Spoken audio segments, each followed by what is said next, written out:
Good evening, everybody. It is Wednesday, April 9th, 2025 at 6:04 p.m. with the quorum present. I'll call to order the Board of Selectmen meeting. This meeting will be recorded and will be available on our town's YouTube page. First, I'd like to, before we get started here, congratulate Selectman Lopes on his re-election. Thank you. Congratulations. Thank you very much. Congratulations, Lopes. Selectman Lopes. You stuck me for 3 more years. Yes, sir. All right, and then we'll move on right to agenda item 1, which is a hearing to discuss and vote on renewal of the Excel Recycling's junk dealer's license. In this classic interview with Sorry. Crystal Ball and Sorry. Buster I was trying to get the agenda up, sorry. Oh, no problem. All right, so just to confirm, we got all the proper documentation in here? And is this like a formal hearing where I have to open, I don't have to, It's not, it's a hearing, but it's not a public hearing where we you didn't post it? read Okay. the advertisement and all of that. All right, thank you. I have a question on that. Why not? It is not required. Council, do you want to speak to this? So, It's got to be green, so. thanks. Good evening, Roger Smerge of KP Law, Town Council.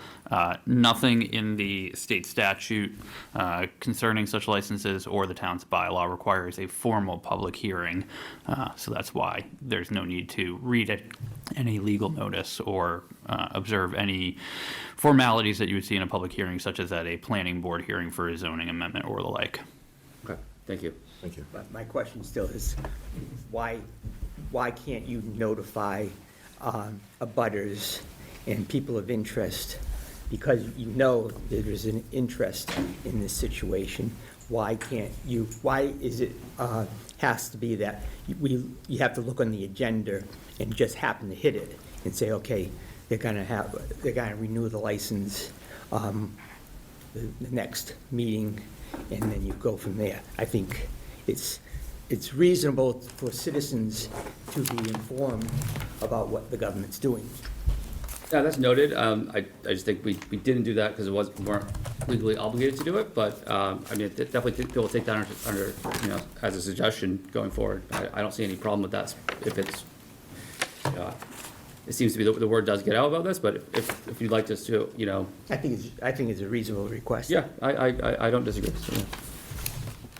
Okay, so in our packet, we did receive the complaint logs from the past year.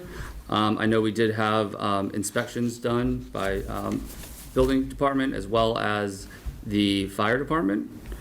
The Board of Health. And the Board of Health, sorry. So, I guess, Carl, do you want to kick off any suggestions or any issues that you found that you want to speak to? So it was a scheduled inspection, not a unannounced inspection. Myself, fire, and health department did go there. We were greeted at the door and had access to any part of the property we needed to look. The only thing that was apparent to me is the fact that there was no complaints about fluff flying around the neighborhood, and I attributed that to water canning shooting down on a pile rather than on the ground shooting up at a pile. In my letter, I also commented on the fact the piles were a lot smaller this time. There was more room getting around in the yard. It pretty much we expected. Again, the only difference is the size of the pile and then how they were controlling whatever debris was flying around. So I thought that was a positive thing this time.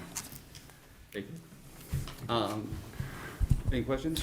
Actually, for Mr. Bazzario, Carl, when Excel builds something or adds to their property, do they have to come by and pull a permit with you, notify you? What's the process of that? I know they're a business, they're their own entity, I understand that, I'm not trying to infringe on that. But when they do go and say expand or build, are you contacted or just as an awareness to you, courtesy? So anytime, that in the building code speaks to that, anytime you're going to alter or replace, fix, or do it like that, they're required to get a permit like anybody else is. I don't have any permits from there in the time I've been here, just over 2 years, so I assume that nothing's been built, but they would, on notice from last time we were there, if you ever have to build or add machinery, things like that, we want to know. Right. I have not got those calls. So that was my follow-up question. Since you've been on board, have any permits been pulled by Excel? You just stated there was none. Per all photos we can see, there's definitely been some buildings. So we've got to keep that in consideration. They have done some things that are from, you can see outside looking in, right? So that's concerning. So Well, we can tell from Google imaging, as well as our own pictures we take during the inspection. So if we see something, that's what I'm looking for, any new construction, things like that that would require a permit. Obviously, I didn't see any, I couldn't document the fact that there was any of that, but we are looking for things like that. Good, thank you, Carl. Thank you. My only question for you is you made note of the pile of fluff being noticeably smaller, which we won't complain about. It's a great thing. Do you think that's the normal, or do you think it was due to the inspection? I can tell you, since Somerset closed their recycling center, I think 2.5, 3 years ago, I would expect to be bigger. I think they went through that initially, and so 2 years later, those piles are down. I asked the question, why are the piles lower? I was told it's just slow. It's we don't have as much product coming into the plant anymore. Mm-hmm. That was the reason for the piles being smaller. Okay. Thank you. All right. Do they have records to back that up? That there is less volume of materials going into that plant? They have not provided, I don't think they're required to or asked to provide us with any kind of, like, of their volume data on any kind of reporting basis. The DEP might have that information. We also have concern about the flood. When the 4-acre fire happened behind Charlie's property last week, the week before, right? When was it, the week before?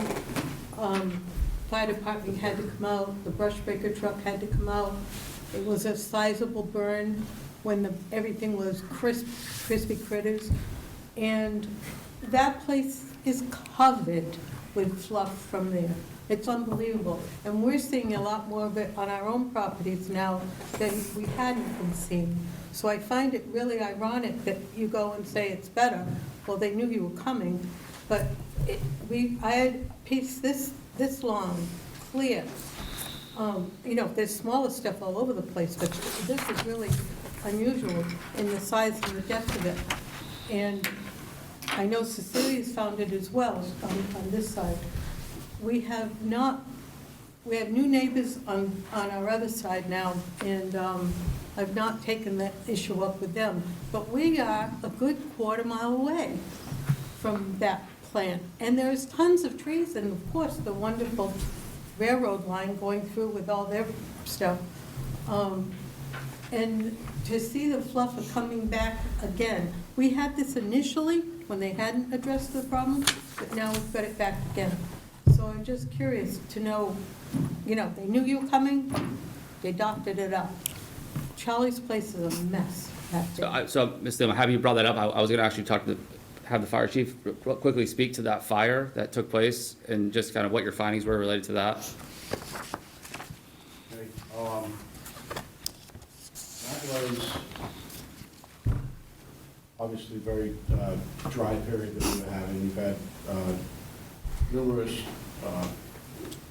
elevated fire weather episodes this spring, more than usual, earlier than usual. It was stated roughly 4 acres. See, I should have went up there and got the microphone for you. So when I first arrived there, one thing that I noticed when I got there is that because of the slope of the hill, just the way High Street is situated there, the wind was like really swirling around and going many different directions, which changed our strategy somewhat. When I first got there, what we would call the head of the fire that was being wind-driven, was actually climbing the hill towards High Street and the residences. So we initially focused on that, and once I got resources started there, that's where the risk is, right? That's where the houses are. And I proceeded to work my way around the rest of the fire just to see what else was vulnerable. The wind would shift and it would blow back towards the railroad tracks. So we got it extinguished relatively quickly, and I spoke to Mr. Sullivan there that day. So forest fires are very, very difficult to determine the cause unless you have the smoldering campfire and you have the wind direction. You say, okay, well, it started at that end and it went that way. Mm-hmm. But I have this smoldering campfire. I have this road flare. Majority of forest fires are human, whether it's set or accidental, but caused by humans. So I walked around that whole fire 2 or 3 times already, just because that's what we do. And so I went and consulted my good friend Aaron Whidden, the district forest warden. The forest fires are what he deals with, right? This is what he does. And so I asked Aaron to, let's take a walk here and see if we can figure out what happened. And we circled that several more times. There was some concerns about the cellophane that Charlie was able to find some in the field for me and show me. I did discuss that with Aaron as being a potential cause. We felt like maybe under the perfect conditions, that could cause the grass to catch on fire. But it was 10:30 in the morning or something. The sun was it didn't, I can't say what caused that fire. I can't blame Excel any more than I could blame a spark from the railroad tracks, or Okay, I couldn't come up with a cause, and that's often the case with forest fires. yep, understood. I can see how that's difficult. Chief, while you were there, did you spot any campfires or road flares or anything indicating that a chemical? We or- didn't find any evidence of that, Carlos. The only thing that was noted is there are still some trails that are apparently being used, through that area. I don't know if the former dirt bikes that ran the railroad tracks have now moved up or what. I mean, there are some walking paths there and whatnot, but Thank you, Chief. I don't. Yes, Ms. Lehman? Claire and I walked to the site that day. It was covered with the fluff. It's not just one or two pieces. It's tons of it. And I wish now that I'd collected, because I was stunned by the amount of it that's there. And when you're standing in the back corner, the back right corner of that field, you're right on a direct line from Excel. And you can see every bit of it. It's right there. I mean, the only thing that's up between us now, because it's even beyond where their wall of trailers or whatever it is the railroad track fencing. So if you walk up to the railroad track fencing, there is fluff all the way up to that as well. It is not that it's not coming from Excel. Where else would it be coming from? I was very much put off by how much was back there. We should do the annual cleanup back there because it's such a mess. It really is. Okay. And so, I know there was some reports that were given to in the complaint line. Has that specifically been a part of the, I see that as a health department kind of issue, right? Has that been reported? I know Cecilia called. I did. Because we do have to bifurcate these two kind of things, like this is the junk license, right? Issuing that license, that's what this is for, then those sound like health issues that need to go through a different kind of mechanism or a different path, right? So, Mr. Chairman, if I may. yeah, At the beginning of the start of Excel, it was in, I believe, November, December of, I believe it was 2017. At first, we had all kinds of fluff blowing in the air right away. They were made aware of it. They then put some type of a cover on it to mediate the problem. But the fact of the matter is, from the time the leaves fall off the trees until the leaves come back on and the winds turn from the northwest to the southwest, fluff is blown onto my property, okay? This morning I went out and I could easily, I'm not going to say it's manna in the desert type. There's pieces that you can go and you can pick up. I picked up about 3 or 4. I was going to bring them in and I forgot. That has happened every year, okay? Now, I'm not going to take issue with the fire chief's statements at all, okay? But I know my property, okay, so to speak. And I examined the ground, and the fire, in my opinion, started at my northwest property line, and it funneled out across the field. That tells me that the fire started on my north property line. And as the chief said, we could see, especially once the grass was burned over, and there was pieces of these fluff. Now, my opinion is that one of these clear pieces of fluff was lying there, and there was spontaneous combustion. Okay, that's my opinion. Okay, the area that the fire, the area, beginning of the, well, where the beginning of the fire was, and then it spread out closer to the pipeline, but it's over 200 feet from the railroad. The railroad engineer driving a test train past observed the fire and called it in initially. So the idea of a train starting, I think we can remove that. As to some sinister person coming along and lighting a fire, I don't see any evidence of that. I don't see people on my property like that, especially 10 o'clock in the morning on a weekday. So it kind of narrows it down, in my opinion, to a piece of fluff, presented heat, and there was spontaneous combustion. And so what concerns me, and really made me surprised, I had a pile of basically old wood, old fences, so forth that I had piled. That pile, a significant part of it, burned in this fire. And I'm surprised that the heat got so intense that it burned this wood.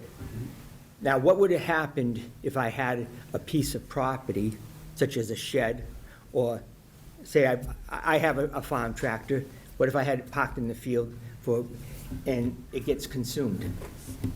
You know, where am I? No, I mean, And I think that, you know, I'm not gonna say, you know, you close this place down, but the thing is, they have to do a better job. And they have to, and why aren't they, because they knew it, why aren't they having somebody go out and police the area there's plenty more debris. I'm not gonna say that it's, you know, you can walk from pieces of debris to piece of debris, but there's plenty of debris down there that has accumulated over the years. I hear you, and I mean, I think that that's a, like a valid thing that we should discuss that, right, with them to help clean up the mess. If you know, we're confident that's coming from their location, I think that them doing mitigation and cleaning up seems totally reasonable to me. And you know, I can't speak for them, but I would hope that they would be willing to entertain that kind of, you know, idea. And if I may also address the fluff pile issue. I don't know I'm not gonna, yeah, I'm saying I don't see the pile as being as big. But the issue is this, is that it will rain, and then like yesterday it rained. Today it's clear. You smell it.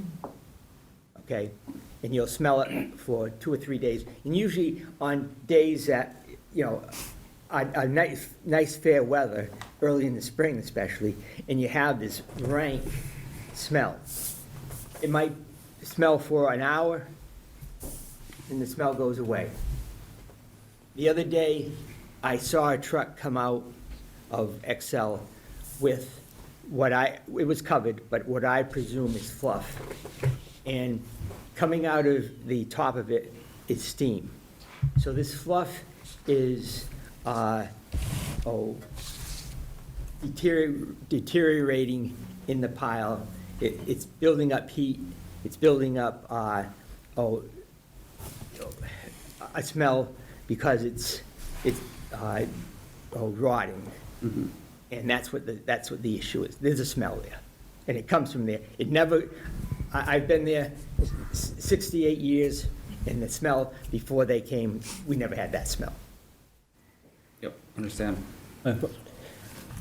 So the fluff stuff, it still comes. It may have slowed down a little bit, but it still comes. I still get it I have to pick it out of my flower beds, and I still watch it blow across my lawn. So they haven't, and if you're going by your records, that not many people have been calling anymore. Well, There's been a decent, I'm not saying a lot of people have called, I'm just happy that. I mean, you got everybody on, And they're you being. got mostly on Alexander Drive. They don't call anymore because nothing's ever said. No one calls them back to tell them, yeah, we're looking at that, we're doing this. I mean, people have complained for 6 years now, and nothing has changed. He hasn't stopped with the fluff. It still flies over the wall. I mean, the DEP told us point blank that they don't have explosions. And as you can see my videos, you know they do have explosions. So there's another lie to us and everything. So I mean, being a resident, you just keep getting slapped back and slapped back and slapped back. Nothing's changed. And I'm guaranteed you're just gonna give him his license back again. So it's like, what are you gonna do about it? I understand the frustration, right? And I think it's important to remember, like, that there's two different things going on here, right? This is like, as long as they do everything that they're legally obligated to do, and they're within all of the rules that we have, there's nothing as a board we can do to prevent them from getting their license. And we've been down that path before, and we know how it ends. Right, so, Right? So there has to be, the other mechanisms, which this complaint line, which then should be go through the proper channels. And the more things that are documented, the more, things that hopefully they can curb their activity, right? And we understand, like, and you guys might know that it's coming from their place, did right? you see that explosion? I saw the video, yeah. Okay. And that's within tolerance of the town? It's just, it's not something I can use as actionable, to shut them down, right? Like that is the reality of the situation. We keep going back and forth that us pulling a license doesn't shut them down. No. Us pulling a license allows them to operate at longer periods of time, right? And it's we talk about an actionable thing, right? It's the DEP. The DEP is the ones that really need to, they never have the gonna do license anything. with them. They've already said that the area would be filled with tires, junk tires, if you turned around and shut them down. So their thing is, he's helping clean the area. Yeah, and that's their outlook, and right, wrong, or indifferent. I'm sorry to hear that. I didn't hear that, and, but I'm just saying from our standpoint and what we can do legally as a board, I mean, They turned around and told me that, because I complained about the explosions, they turned around and told me point blank, he can't have explosions. If he had explosions, it would blow the place up. I'm like, the place is made of metal, it's not gonna blow up. As you can see, they have explosions, and it hasn't blown up yet. So they're as much liars as anything. but I'm just saying for what we can do. Right. Right, I understand what people think we can do, but what we can do, because we've already been down that path, and but, I mean, in my eyes, I don't see how we do it again, but. Well, can I ask a general question to our general counsel? Yeah. I don't want to bring you all the way here and ask you any questions. All right. So before I ask my question, I want everyone to picture this. 1900s, coal-fired neighborhood, how dark it is, right? From all the coal burning and all the dark smoke coming out. It reminded me of that when I was watching videos. And as a neighbor abutting that back property, I often get blocked out the sun gets blocked out because of some of the smoke. So I get it. I understand it, right? So I wasn't privy to the contract, right? All negotiations. Of course, I can read it. I can ask the questions. And over the years, I think I've asked quite a few questions, probably to the ire of some of our selectmen and everything else. But that's who I am. I like to ask questions. You should do, right. So that said, I like to ask you a couple of questions regarding a junk dealer's license. So when I look at MGL Title 20, Chapter 54, and I quote, is to be a collector of, a dealer in, or keepers of shops for the live purchase, sale, or barter of junk, old metals, or secondhand articles, right? It also goes on to say that we can be revoked at our pleasure. So I know we entered into a contract.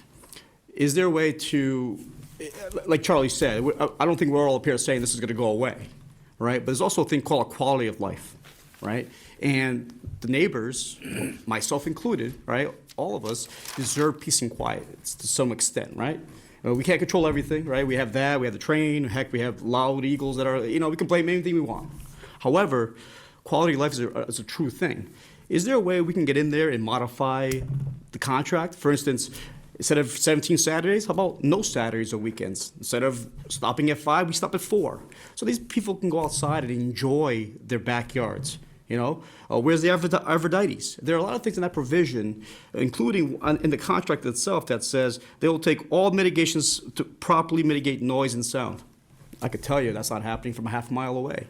So as general counsel, what can I tell my constituents that are here today and those listening at home of how maybe we can not make them go away, but what's our next step as far as updating the current agreement? Thank you, Member Lopes, and through you, Mr. Chair. In terms of updating any of the conditions to the agreement, that would have to be a process the Board of Selectmen engages in with Excel voluntarily. There would have to be a reopening of the negotiations to address the conditions and propose any changes and see if Excel is willing to make any of those changes in light of the fact that the statute does at its core provide that the board may revoke licenses at its pleasure. So that's the trade-off, is that you have that threat. Obviously, as the board has alluded to, you know what that path looks like. If you invoke that power, then Excel will likely challenge it. And then we're in 5 years of lawsuits again. Precisely. So the short answer is approach Excel to see if they are willing to discuss any modification to the conditions. I'll note parenthetically that some of the issues being referenced tonight are health issues. There is always the Board of Health process through Chapter 111 of the general laws, and that is separate from the licensing process, as you had previously noted, Mr. Chair.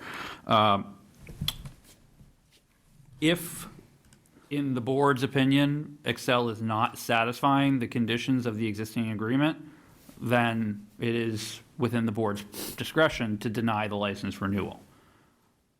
That's Yeah, set forth and I in think paragraph 1. Thank you very much, Council, I appreciate it. So, but I think they are, right? Right now, they are.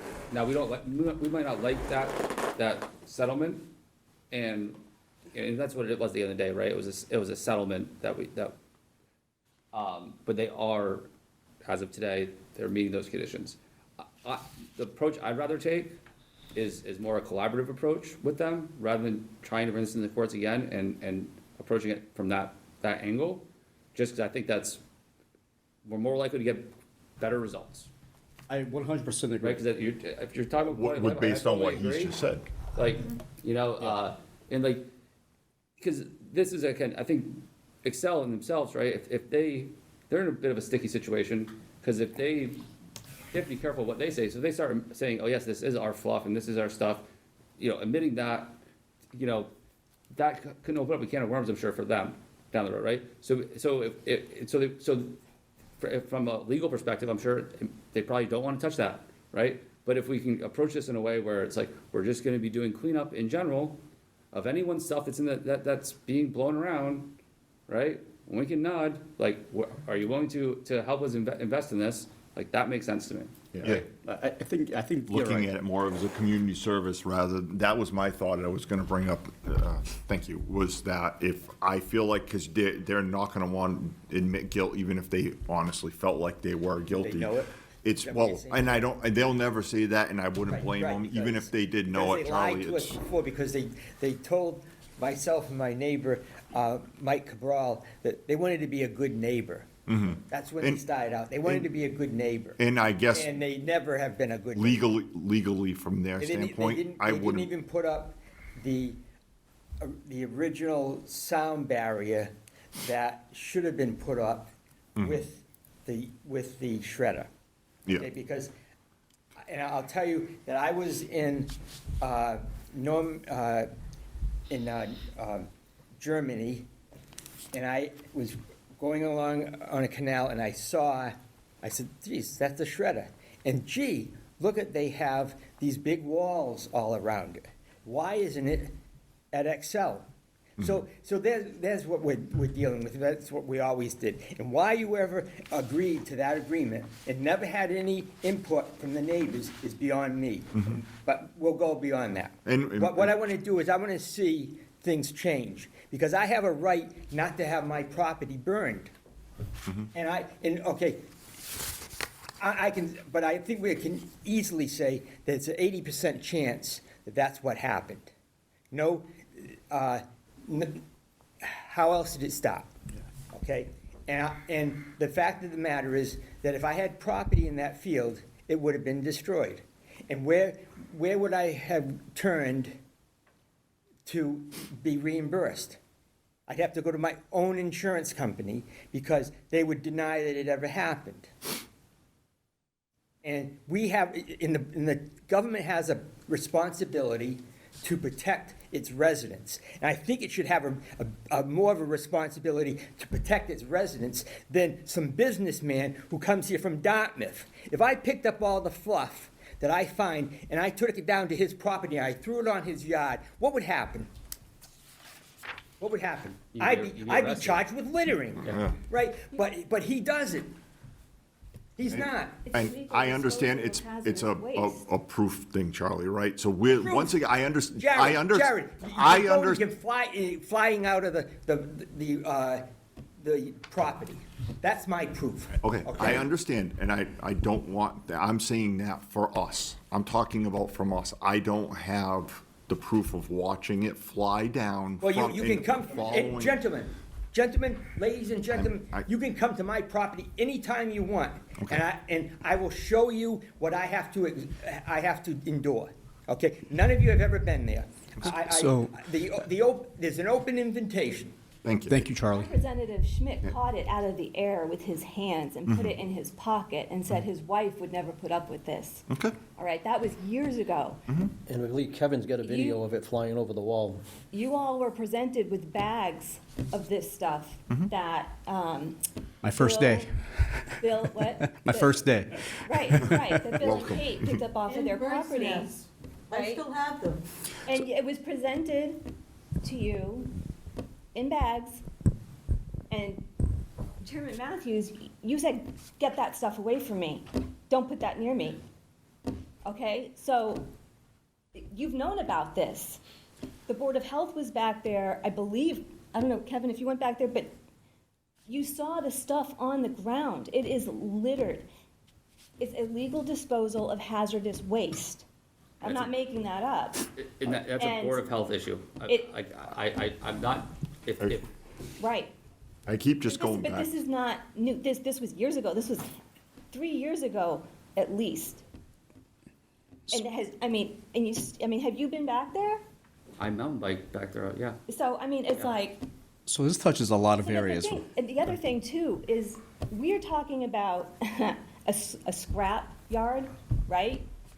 And so, it's a scrap yard, but we're sitting here talking about explosions and hazardous waste, airborne, perhaps catching property on fire. We're talking about noxious odor, toxic fumes, emissions, visible emissions out of a scrap yard, right? Yeah. So is it then common sense to say that this nuisance, I don't know what else you would call it, is a result of that scrap? Yes or no? I understand what you're saying. Do you? Yes, I do. What I'm trying to say here is that what we can look at, right, is are they doing everything that they need to do to meet the requirements for us to issue them a junk license, right? You're talking about a lot of health issues. What are the requirements? That they go through the inspections, that they provide any kind of documentation that they need to provide. It's very simple. There's not a lot to it, right? That's the problem. And we, I'm not disagreeing with you, we have a lot of problems with a lot of the way things work, right? But this is the reality of the situation. This is a used furniture license. And this is what we're talking about. This is what they were originally. This is what we're talking about. We've been down this road, right? This has all been litigated. I understand the frustration. I get it. But can you understand from our perspective? So let's just game plan this out, right? Or just game this out. What happens? I deny their license, right? They You sue fight us, it in court because you have a winning case. but we don't. Yes, you do. The facts haven't Yes, you changed. do. You get $25,000 All a right, year all from right, this company all right. So to put toward testing, because we have 2 tests that confirm metal contamination of property, residential property, that points to that facility. Okay, that scrapyard on a secondhand furniture license, an Al Capone license. All right. Okay, so you pull the license and you stop the buying and selling of That's scrap. not how it works. It So, won't happen. That's not how it works. Okay. May so I we're- offer I a think- suggestion? Can Yeah. I say something? So, following the advice of counsel, as far as the next step forward, in general, if it has to be put to next agenda, we can I speak with counsel and Debbie, keep her in the loop, and reach out to Excel and see what we can do to change some of the provisions in that. Is that something that the board would be okay with as a next step? To get a general conversation started, saying, I've never met anybody from Excel, so I'm a neutral party, right? Yeah, I don't know if we want to change the, like, and we talked to council about this before we reach out, but like, I think it's an additional kind of agreement or something. I don't think we want to open the can of worms. No, but I'm more It's gonna have to go through the courts. It's a whole thing. my My quality only of life. suggestion would be is that anything that's done, isn't done through the board, is done through council. For obvious reasons. Yes. Right, due to past litigations, things that happened, things that were said. I think if anything is done, it wouldn't be done through any of us 3. right? my goal is to say hello, working with And that would be council, separate, right? And be able to walk the facility and that type of stuff, I don't have a problem with. I'm talking about to try and structure, deal with them ahead of everything, and I appreciate the enthusiasm, I do. I mean, I'm sure we all do, but I just think anything that done with this, is when it relates to this place, it should be done legally through council. I don't want to give anybody, any legal entity, business or otherwise, any loophole or way to come back and bite the town in any capacity. Any communication I would have with Excel will be through council and through our town administrator. My goal is quality of life. Yeah, no, I We mean, can't be living under its clouds of smoke all day and listening to this stuff just go bang, right? At some point, they live here too. They have to take ownership of their own facility. So if that's something that, I would like to entertain that. Let's try the next step, right? And maybe they're willing to do it. I think we can reach out, at the very least, I think we can reach out to them and see what they say, right? I mean, I don't know if we have to take a official vote on that or what, but it's separate from tonight. Yes. But I do agree, I don't see how it can hurt, because the worst thing that can be said is they say no. Correct. And then whatever, but at least if we can talk with them and say, well, maybe can we possibly do something? Yeah. Well, So- it doesn't hurt. So, thank you for everyone's input. Can I say one more thing? I have a 27 line item We've agenda been at here. this for 10 years. Can you give us a hearing, please? We've had multiple hearings. Wait. Jesus. All right, can I approach this desk and give you each a flash drive, each of you selectmen? Sure. Sure. I'm requesting that you actually review this before you vote, before you deliberate That's and not, vote. this is on our That's agenda not today. gonna happen? Happen. Here, you can put it into the record, okay? It's 56 Carla, you files. said that we should go through the Board of Health. Can I address it, It's one explosion per month. The, Kevin? Like, when Charlie was talking about the smell, there's been several days in the past week that was absolutely horrific. Like, I'm a nurse, used to bad smells, I was gagging. And Cecilia and I walk every morning, and we were getting into and out of her car, and it was there for a long period of time. If I called Kevin and said, come and smell this, is that considered a Board of Health thing? I mean, what's he gonna say about it? I mean, I mean, I don't know. Smell is very subjective. Yeah, it's. But it's unique to this facility. Excuse me, excuse me, I think Kevin. the question was addressed to me, and I'd like to finish my answer, please. Yeah. So, If you call and ask me to go out and investigate a complaint, I will go out and investigate it. It's typically documented, it's forwarded to selectmen, it's oftentimes added to the log. I have gone out and I've documented where I've had a smell complaint, and I get out there and I don't smell anything. I've gone out there and I've smelled stuff. I've gone out there on an explosion complaint, I don't see anything exploding. I've gone out there and I've actually seen billowing smoke. I've sent those things on, I've done as much as the agent can do in this. Now, this has been brought to the Board of Health, some interested parties here have brought this to the Board of Health, and I think council has touched on it like I did at that meeting, that there is a certain chapter within Mass General Law, Chapter 111, that gives a wide and broad authority to the Board of Health. But in instances like this, and they're going through this in a similar situation over in Acushnet relative to an asphalt plant, I believe, over there, where the town has taken upon themselves to make a determination that they believe that it's a public health risk, and they've done enforcement accordingly. It's in the courts, and we're interested to see where, it's the first time that it actually was allowed to go forward by a judge. So I don't know if this is a turn in the considerations of our judges now. But this is a bigger issue than your agent can handle, right?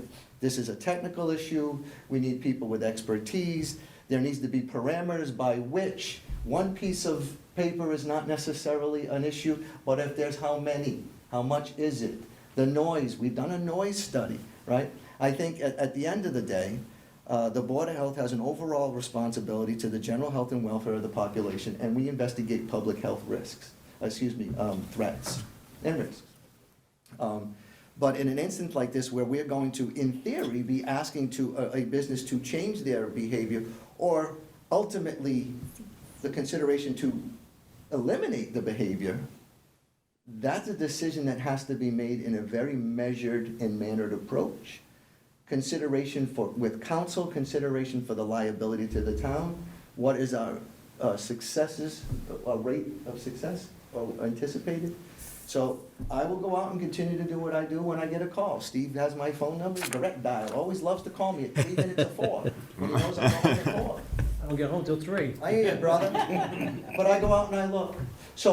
But at the end of the day, I think there are avenues by which we can insert ourselves, but understanding the complexities of this, the court case, the resolution, the settlement, it needs to be measured. And it's something, and again, I work for the Board of Health, so I have to be mindful. I don't want to try to throw my members in front of the bus.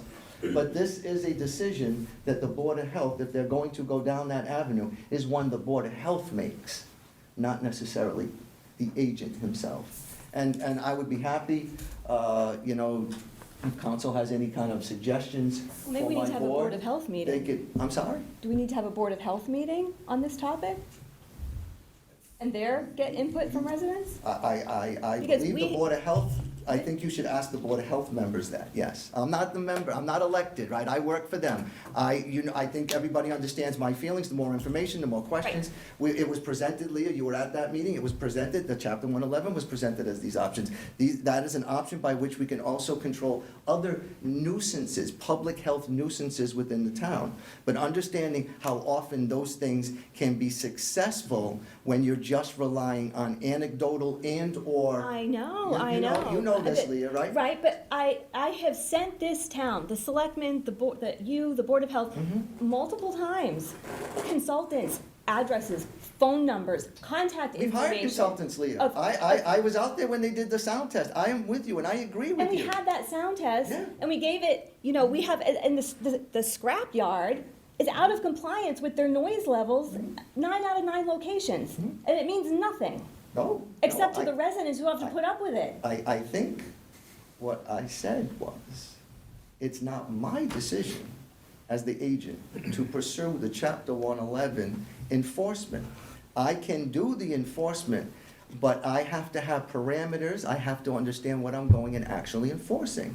And Leah, I'm not arguing, right? I am on the, I understand. But when they So get their address that, license Leah, back. I'm just gonna politely, right, I'm the agent, I work for 3 elected board members, okay? This was brought to you at the meeting, we sat here, okay? I brought up the fact that I am not qualified to go over there and just look at something and say, yep, I'm making that determination, because I will have my head handed to me in the town. But what- Council's gonna say, no, you can't do that, Kevin. I So if the understand. Board of Health says, this is how we're going to address it, they're 3 elected members. They have the ability to make decisions and to do that. I would suggest that that's the avenue you go. And if I'm directed to do things, if they're guided by council relative to the Chapter 111 enforcement and how we're going to do it, I think that would be a better approach than just sending me out there and looking at the cloud and going, or the debris and saying, yes, there is debris here. But I can't Right, I do that on my own, so But the Board of Health has had information that we have a nuisance on hand. I'm not the Board of Health, I'm not elected to them. Okay, yeah. Okay, And but what so I'm saying. We're not okay. getting anywhere here. One more thing. You guys. No more things. No more things, You guys right? are If I- getting, the Board of Selectmen is getting $25,000 plus. Excuse me, a certain stop amount. talking, So please. Stop Why can't we talking. use that to do All right, what's I'm gonna, right? I'm gonna entertain a motion to approve the renewal of the Excel junk dealer's license. Motion made. I've had my hand raised for a long time. The discussion part is over here. I'm sorry. Listen to her, come on. I'll second it. All in favor? Excuse me. Aye. Mr. All right, we're Chairman. moving on. We're moving on to the next, Excuse me, to Mr. the next agenda Chairman. item. Mr. Chairman, please. her hand up a To be recognized. I have had my hand up for a long time. I've been very polite. I have one comment to make. Okay, please. How many other businesses in town who have fires and explosions get a license repeatedly? I can't answer that question. I do not know. So there are others? I don't know. I'm not sure. Can you find that out, please? Yep, we can look into that. Okay, thank you. But, Mr. Chairman, 1 minute, okay? I realize it's been almost 50 minutes, but this has been a problem for years, okay? I know. And I have a question to ask, and maybe in a way, it's putting a stick in their spoke, but they deal in metal, and they deal in crushed motor vehicles, do they not? Yes, they do. Okay. Do we require them to take it and give a record and report on the material such as crushed cars that come in, such as their vehicle identification numbers? I mean, Kevin can't say, I do not think so. No. It is junk, right? How I It's would- different junk. That, it's I- not junk, that is the problem with this. I have no idea Okay. how we would be able to do All right, that. try, and we can take this offline. We're not gonna solve this problem right now, right? And I No, think Kevin really did a great job articulating, like, the how this should be discussed. Really despicable. Okay, thank you very much. All right, so, agenda item 2, recognize the Board of Selectmen. Are you and- gonna Mr. vote? Chair, you need a vote. We voted. We voted. I mean, I really wish you would Could you look. restate- I have 56 files. First of all, photos, Mr. Chair- videos I'm gonna have to of ask you to last leave. year. I wish you would look Mr. at it Chair, you can before exert your decide to authority vote. under Chapter 30A, Section 20 here to control. Yeah, please. I would suggest that you just restate the vote for the record. So I'm gonna entertain a motion to renew the Excel Recycling's junk dealer's license. Motion made. I deny that motion. All right, I'll second it. All in favor? Aye. Aye. Thank you. Thank you. You're welcome, Mr. Chair. All right. Unless there's anything else you need from town council tonight, No, I think you're good to go. I appreciate it. thank you and have a good night. You as well. Thank you for the answers. Okay. Of course. Moving on to agenda item 2, recognize the Board of Selectmen to choose a chair, Personnel Board Chair, and Board and Parks Commission Chair. I'll say that I'd like to remain chair for it's gonna be my last year on this board. Did you just say that? Did you just say that out loud? Did you just say that? Yeah, I think it's. Jeez. Unless I get it in writing, sorry. But that's just my opinion. I don't know what you guys are thinking. I was thinking rock, paper, scissors, but since it's your last year, now you've done a great job over the years, keeping it, reading the agenda and everything else. We have a couple things more to do on the personnel board on my end. We're not done yet. We've gotten a long way, but Yeah, absolutely. there's a couple little things we want to tighten up a little bit. You just said that out loud, huh? We'll see if anything Man. changes. Yeah, we'll have to change your mind over the next year. I am easily convinced. Yeah, and then for obvious reasons, that was just stated, and, you do a great job, and then you do a great job, and then your involvement with the leagues and stuff, it makes sense to just Keep it as it is? keep it as it is. As is. Right? Okay. But next year, rock, paper, scissors, no matter what happens. Perfect. All right. Deal. Deal. Put that on the record, Luann? Yeah. Want to just vote, Yeah. you make a motion, well, you can't vote for yourself. Well, yeah, council had told us we actually can, so, but I'll do it. So I'll entertain a motion that Selectman Matthews stays chair of the board, Selectman Lopes stays chair of personnel. I'll make that motion? Yeah. Yeah, you would have to make the motion. I second. All those in favor? Aye. Aye. And now you have to make You a have to make a motion motion. about me. Putting him as, Well, let's chair think of about the- this before we do this, Trevor. Right now, I'm out. Let's think about this. I'll take a motion to have Jared, Selectman Zager, remain as Board of Parks and Commissioner Chair. I'll make that motion. I'll second it. All in favor? Aye. Aye. Yeah, I was confusing for some reason. I believe that the attorney said the last time that you can actually, with something like that, you can actually make, because we're redetermining that you can do it, but just to keep it clean, it Yeah, just makes. and just so we have the formal vote too. Okay. Agenda item 4, discussion and vote whether to approve the revised senior work-off program application. Anything notable in this? So it's, I think it just is I don't know, Rebecca, what's new about it? Sorry. My voice is not good either. sorry.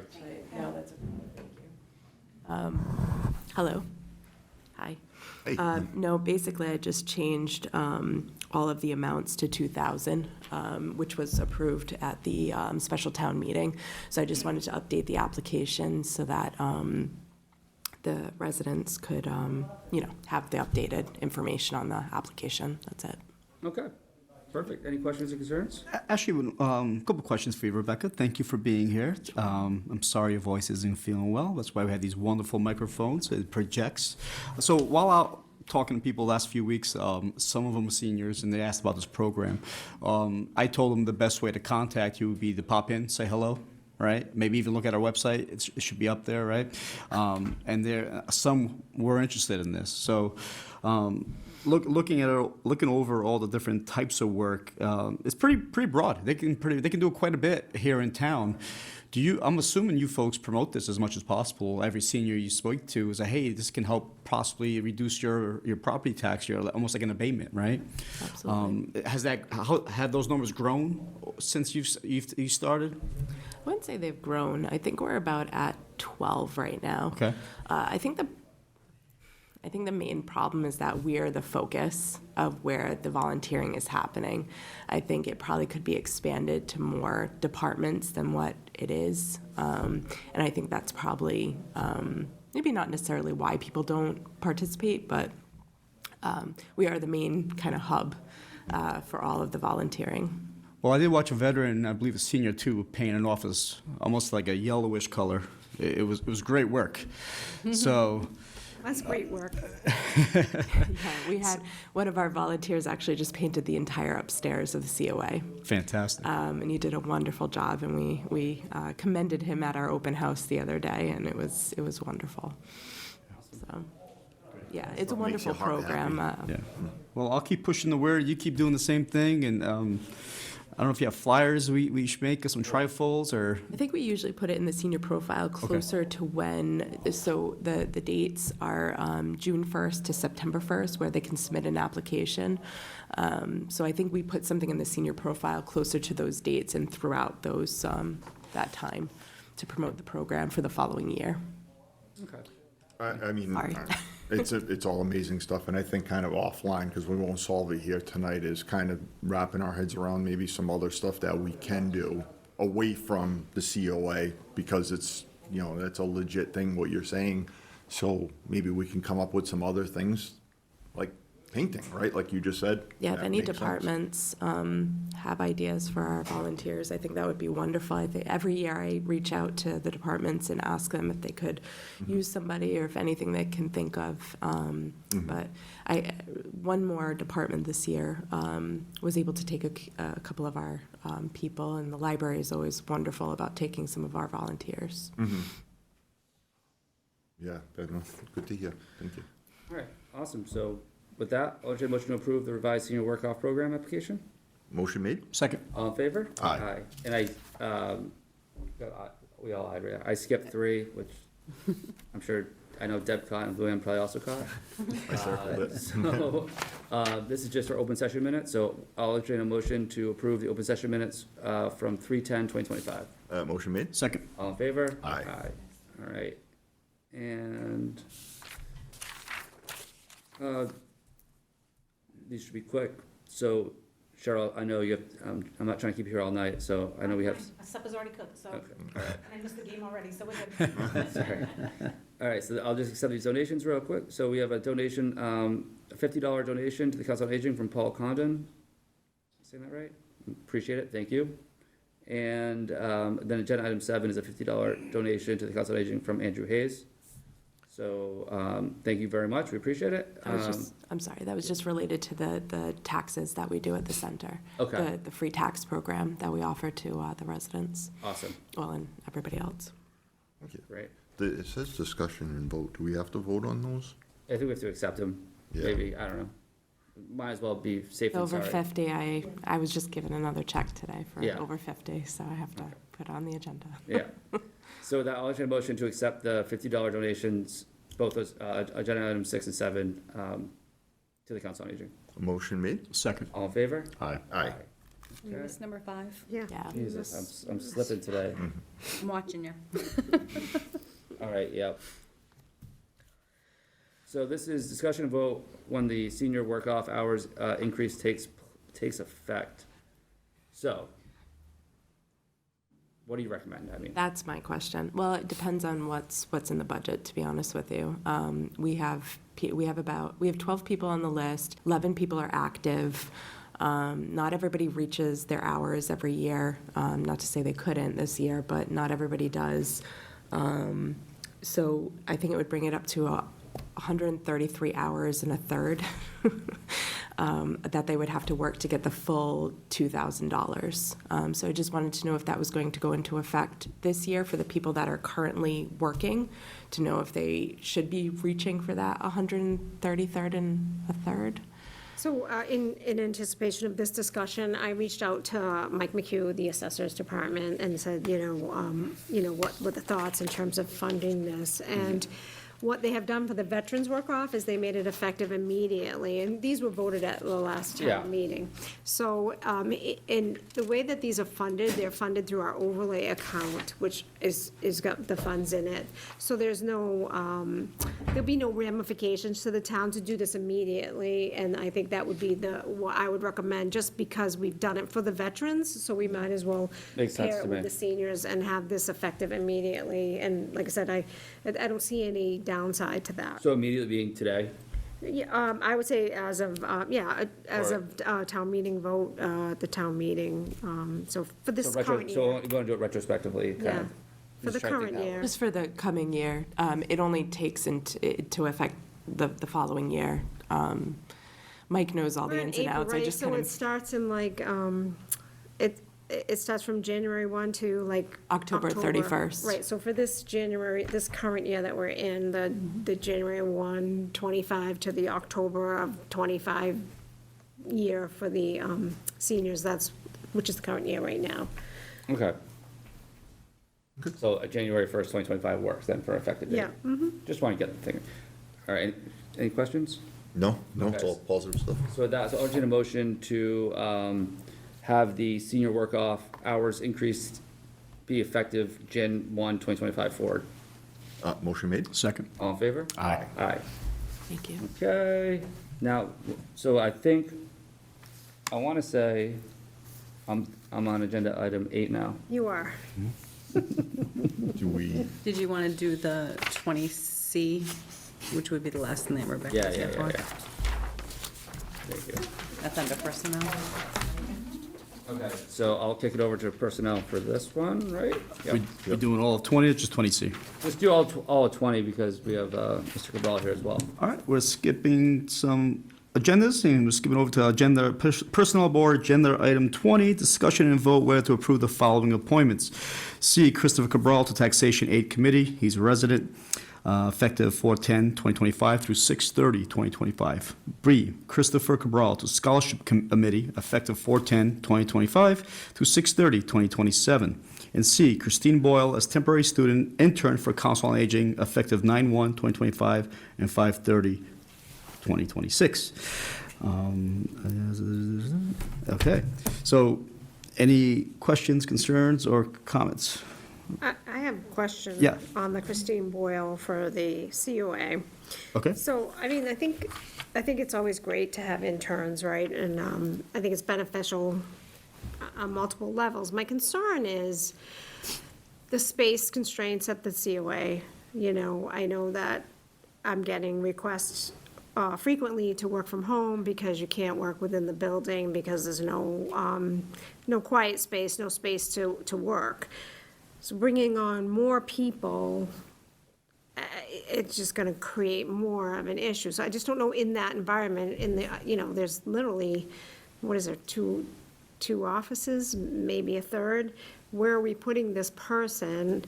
I know Kylie, I'm thinking, I'm getting the sense she doesn't really have a space right now to work within, so needs to work from home because she can't work within the COA. So now we're gonna bring in another body, and where are we putting this person when we already don't have for the staff that we're I paying? don't think space is the issue. I think at the COA, we have an open door policy, and I think that's part of the issue is that, we're constantly available to people, right? So when somebody comes in, it's expected that we respond to it. It's not, Rebecca's behind the closed door, and Rebecca can't speak with you right now because she's writing a grant or whatever. I think it's the nature of the work that we're doing, and that if people need us, we're there. And it's becoming very difficult to work on paperwork and things of that nature to concentrate because we're a drop-in center. And people constantly need us. Yeah. So I think that's the problem. It's not necessarily that we don't have the space, because we do have the space. We have other offices. Granted, when Shine and ARP taxes are going on, yeah, all 5 offices are involved, but that's very infrequent. So could we find the space? Yes, but I guess the nature of the COA is to create an open door policy, which I've always, because when I first started, quite honestly, I've heard that the door was always closed. Mm-hmm. And I wanted to make sure that the door was always open. So that's the problem. And if you may remember, we interviewed Ms. Doyle. She's a Freetown resident first and foremost, and a couple of years, about actually 2024, September timeframe, right, in the fall. Yeah. Then, of course, like any other colleges, they throw another course at her, and then this kind of derailed when we kind of already approved at the time that she'd be a great fit. 16 hours, right? I think that was what still asking for, I believe. So if you say we have the room, and what's the plan for after May 2026? She's going to graduate. Graduate? She's going to graduate, and she's going to go off into her field. I think, the only reason why Christine is able to come to the center is because I hold a degree. So I'm the supervisor. I'm able to supervise her. That's the only reason why we're getting a BSW student right now. So if that wasn't happening, then we wouldn't have her, because she needs somebody to supervise her.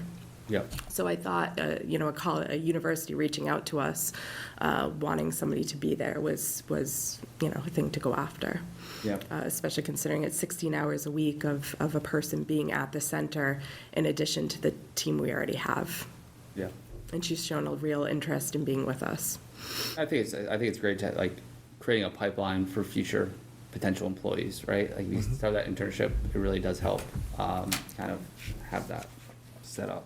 Yeah, I agree. And it feels like many other programs that are out there, once you get your foot in the door, more other schools start hearing about it, right? And you get more help, essentially. Not that it's free help, because it costs them something, but not really costing the town, other than them taking on some of the duties that our own employees take on, right? And my time too. And your time. Right, you have to take that into consideration. It is Yeah. my time, and I understand that. Yeah, actually might slow you down because you have to train somebody. Correct, especially at the beginning, and I am aware of that. I understand that.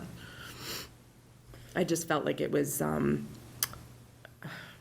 not, to not go forward with this was actually a detriment to the town, because this is this opportunity to have another person there giving us assistance, giving us, training to be a social worker, and to say no to that seemed very negligent, so.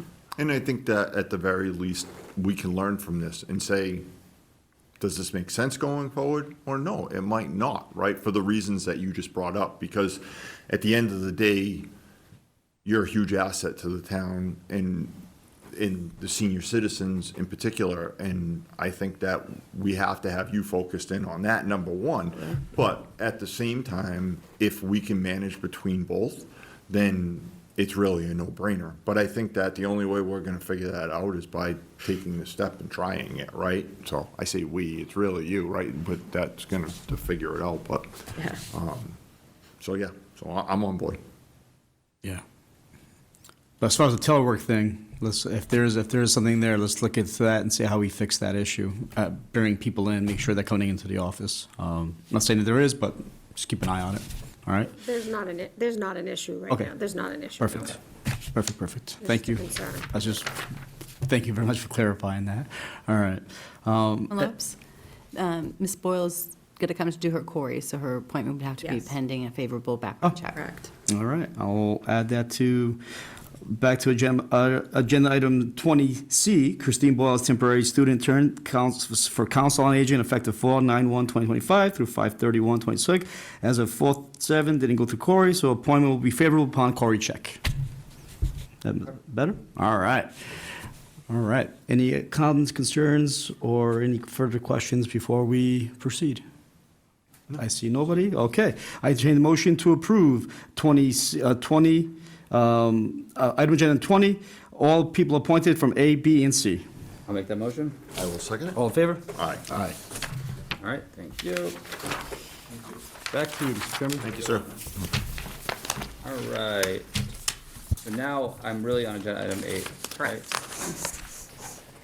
So All right. Yep. does it make sense for us to go to Cheryl's stuff? Yeah, I think Cheryl's stuff, I want her a part of the conversation for 8. I'm good, Okay. so whenever you All right, go- sorry. All right, yeah. whenever you- Yeah, so this is. Thank you. Yeah, whether to host a separate special town meeting for the MBTA zoning discussion. This was just something that we had discussed, we discussed earlier because we believe it might be contentious, but I don't know that we need to do that. I really don't. I don't know if what the you outcome think. will be decided whether, one way or the other. It's just gonna be the same. I think it's gonna be a big turnout no matter what. I don't know. I don't see a point of us splitting it out. I think that for reasons of transparency, ease of the offices, right? I'm saying that as the two people who are in charge of the two offices that are really affected the most by it. It makes sense to keep it clean, to put everything on one, albeit, someone's gonna move it to the beginning of the meeting, so we might as well start it at the beginning of the meeting. And then if at all possible, and then, that way it's all together. No, So do you have an opinion? So, sorry. No, it's okay, go ahead. Not that my opinion really matters, It- but thank it you for the absolutely opportunity to does. speak on it. I'm just concerned because it's such a hot topic for it to be on an annual town election. It's going to be a long evening. It's going to be a long evening. We've heard all the stories. Everyone's going to want to have their piece. It's going to be a long evening, and we have other agenda items to get to, and I would hate to see town meeting drag out 2 to 3 nights. Yeah, I mean, That's I think we my must put it- major concern, we must but put it as it's the really last up to the agenda board. I think we tried that last time. I think last time we tried putting it towards the middle or the end, and they got kicked forward because everybody was there to vote the way they wanted to vote. But I agree with what you're both are saying. I think we keep it transparent as possible. Well, not as possible, transparent 100%, and just keep it all in the same day. Try to put it in the back again so that people stay for the whole election, but knowing that they're just going to kick it forward again. No, it makes sense. Yeah. I mean, that's why I'm saying just to, I'm just thinking of the amount of people who want to be heard. It's a hot topic issue. Yeah. If this is going to be the last opportunity, the last stitch effort to be heard, you're going to want everybody to have their due process and have a chance to be heard. That's my only concern. That's my only concern. I do believe that the moderator does a good job of trying to control that, right? So I Yeah, mean, he he's does. He not does an gonna, excellent he's not job. gonna. Get us in and out. Well, yeah, but within reason, right? I mean, so there's something to be said about that, but. Yeah. I just worry about how people will perceive it if we separate it, right? And I shouldn't worry that people are gonna think something wrong, right? If we're gonna be as transparent as possible, but at the same time, even if we're doing it for the greater good, it might be taken as the opposite, so. Agreed. I mean, Yeah, I'm just, you're darned I'm just if you do, thinking, you're I'm darned if trying you to think out don't. loud. Exactly. Has this board discussed maybe having an additional informational session? Just because I feel like the last town meeting, a lot of the same questions were being brought up. I feel the planning board really got hit with that, as if it was a planning board's decision where it wasn't. It's their duty to bring it up to the citizens.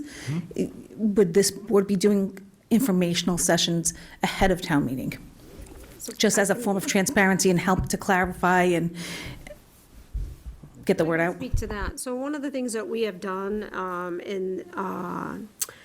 you know, Kylie, the community program director, sends out the event information. So we did put something in there telling people that it's coming again, because we want to be as transparent as we can. And I just had the discussion today with both Luann and Nancy, the new town planner, about setting up an informational session, because this year, you know, this article is now going to be presented by the Selectmen.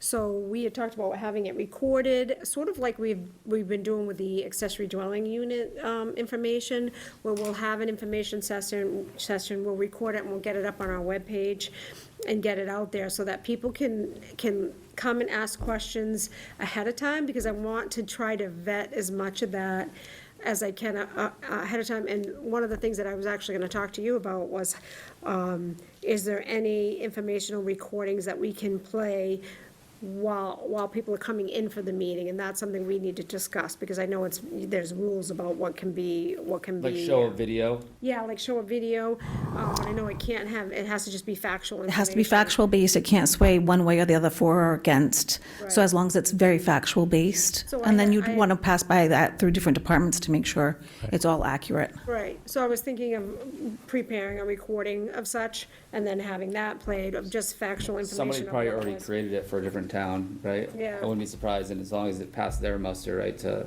So I'll work with her, but I am planning on getting information out. I am planning on having an informational meeting, because the problem that we're gonna have at town meeting is I have to sit at the table, town administrator.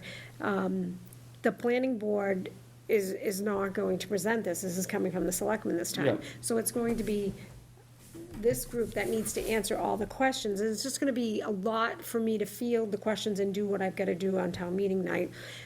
So I wanted to do it as much as I could ahead of time, so people would have the information. So maybe we can not eliminate, because that'll never happen, but reduce the amount of questions. And I want to, hey, we're gonna have the informational sessions so that you can be prepared to vote whichever way you wanna vote. I'm not. And have I a just better wanna give them understanding of what's in front of you. information out. Right. But we're not gonna hash it out for hours at town meeting. You can come and hash it out at an informational session, and if I need to have more than one, I will. If I feel like the need is there, I'll have them, Wednesday night. So we just talked about that today, about trying to set up those dates and getting that out there, so people know that they can come, recording it with John, getting it on the webpage, and that is the best I can do, I think, for this. Yep. I think it's a really good idea. The more you can promote it and put it out there ahead of time, so that folks have a better understanding, clearer understanding, and can have their questions answered ahead of town meeting floor, Right. is a good thing. It's a positive thing. Absolutely. If we, if we can't answer a question, we can get back to people, because you don't always have the answer right in front of you. Right. The good news from last year to this year, we've gotten a lot of information of what has happened and what hasn't happened from the state side of things. So we have more information to provide individuals, right? The majority of it stays the same as far as what they're requiring, but now we understand a little bit better what type of grants. That was a big thing last year. What are we going to lose? What grants are we going to lose because of ABC? We saw some disappear and then reappear because the Supreme Court decision. So now we do have information to put out there, right? Maybe they'll change the voting. I don't know. But our job is to provide them the facts, right? All of them, right? The good, bad, ugly, everything. And just, here you go. I want to make sure that the public's aware that we're doing this because the state asked us to do this, not because we didn't hear them in their vote the last time, right? This isn't some, sly move. Yeah, I'm not right? trying to pull a fast one. Yeah. Right, So right. That's I why want I people to worry about doing it understand separately. Yeah. right? So, Because right. that's a lot of what we heard right Correct. that night is, we want to be heard loud and clear, and we don't want this again. And we don't, and that, we heard that from several people. And so that's why I worry is that, okay, we have to bring it back to them now. We're being not told, we're doing the right thing, we're bringing it back to them per what we've been asked. And so I want to make sure that if they felt like, okay, they're doing it on a separate night to be sly and try and pass this one through. And so I just just want to wrap my head around why I'm saying what I'm saying. Well, the good news is the Supreme Court's ruling essentially muted our vote from being in compliance from December 24, to July of 2025, right? So, which means we were never out of compliance and, right, still in compliance. That's why the grants changed. But because of that Supreme Court ruling, the goalposts have changed, and now we have to re-vote, essentially, because our vote got muted. So that's what I've been telling people, and and they don't love it, neither do we, but here we are, we'll do it again, and whatever they vote for, we'll support. And that's our job at the end of the day. All right, so it looks like we're gonna go with one. So I'll entertain a motion to not to have the MBTA zoning discussion as a part of the annual town meeting. I think you said that wrong. You want to have it be part of Not it. separately. We'll want to have it as My part of it intent was- included yeah. for the first Monday in June. I was trying to read the thing. Okay, so I'll entertain a motion to have the MBTA zoning discussion as a part of the annual town meeting. Motion made. Second. All in favor? Aye. Aye. Need bigger font for you there, Trevor. Now, I've been in meetings since 8 a.m. or something like that. So straight. Yeah. So my eyes are like bleeding. Yeah, that like I've pulsating. been up since 4 in the morning, so that's great. Okay. My son does not care about my Your meeting schedules? meeting schedule at all. All right, so agenda item The nerve. 9, discussion and vote whether to send the MBTA zoning bylaw language changes to the planning board for public hearing and recommendations. So this is a procedural requirement to get this back. They do, even though they do need to have a public hearing in order for it to come back to the annual town meeting. So they will have a public hearing, discuss the zoning bylaw change. I've been working with Nancy, the new planner. We're not changing a whole lot from what was presented last year, although we might tweak it just a little bit. And they will make a recommendation or not recommend it back, saying that they don't recommend it or that they do recommend it. So that's the procedure that has to take place to get this onto town meeting floor, and then eventually, if it was approved on town meeting floor, approved by the Attorney General, you have to prove that you've had this public hearing. So this is just a procedural thing to push it to them so that they can do what they need to do in order to get this to town meeting floor. Okay, great, thank you. Interesting. Thank So you. with that, so I'll entertain a motion to send the MBTA zoning law bylaw changes to the planning board for public hearing and recommendations. Motion made? Second. All in favor? Aye. Aye.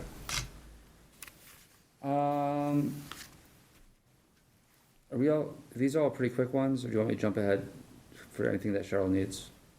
I don't know. What about the chief too? We have him here probably. Turn around for question, for item 10, just Okay, well, okay, shed a little light on that. That's the ambulance write-off, right? yep. All right, so So I'll just do 10. 10, we're at 10 now, yeah, so, agenda item 10, discussion and vote whether to approve the ambulance abatements and write-offs for March 2025 in the sum of $168,372.95. Chief, thank you. I hung around because I saw this on the agenda, and it's something that Deb and I have been discussing, and I've been looking at, well, fortunately, Nat has been looking at it a little deeper than I have. but Yep. She's very Want good. accountants still get stuff She's like very good with numbers, so I gotta give her the credit. Yeah. I just want you to know this number, right, that's a big number for a month. And it's something we're conscious of, and Debbie's been, can we look into that? Can we make sure we're, that seems like it's going up and up, and so I did. So basically, what we have to look at is how much money, what's the percentage of the money that we're actually collecting versus how much we're billing out? So I've looked back over the last 3 fiscal years. In FY '23, our collection rate was 23%. In FY '24, it was 25%. And to date for FY '25, we're at 33%. Okay. But that's not, I can't say that the 33% is going to carry out the rest of the fiscal year because of the way the 4-month billing cycle goes. Okay, so then I went the next step.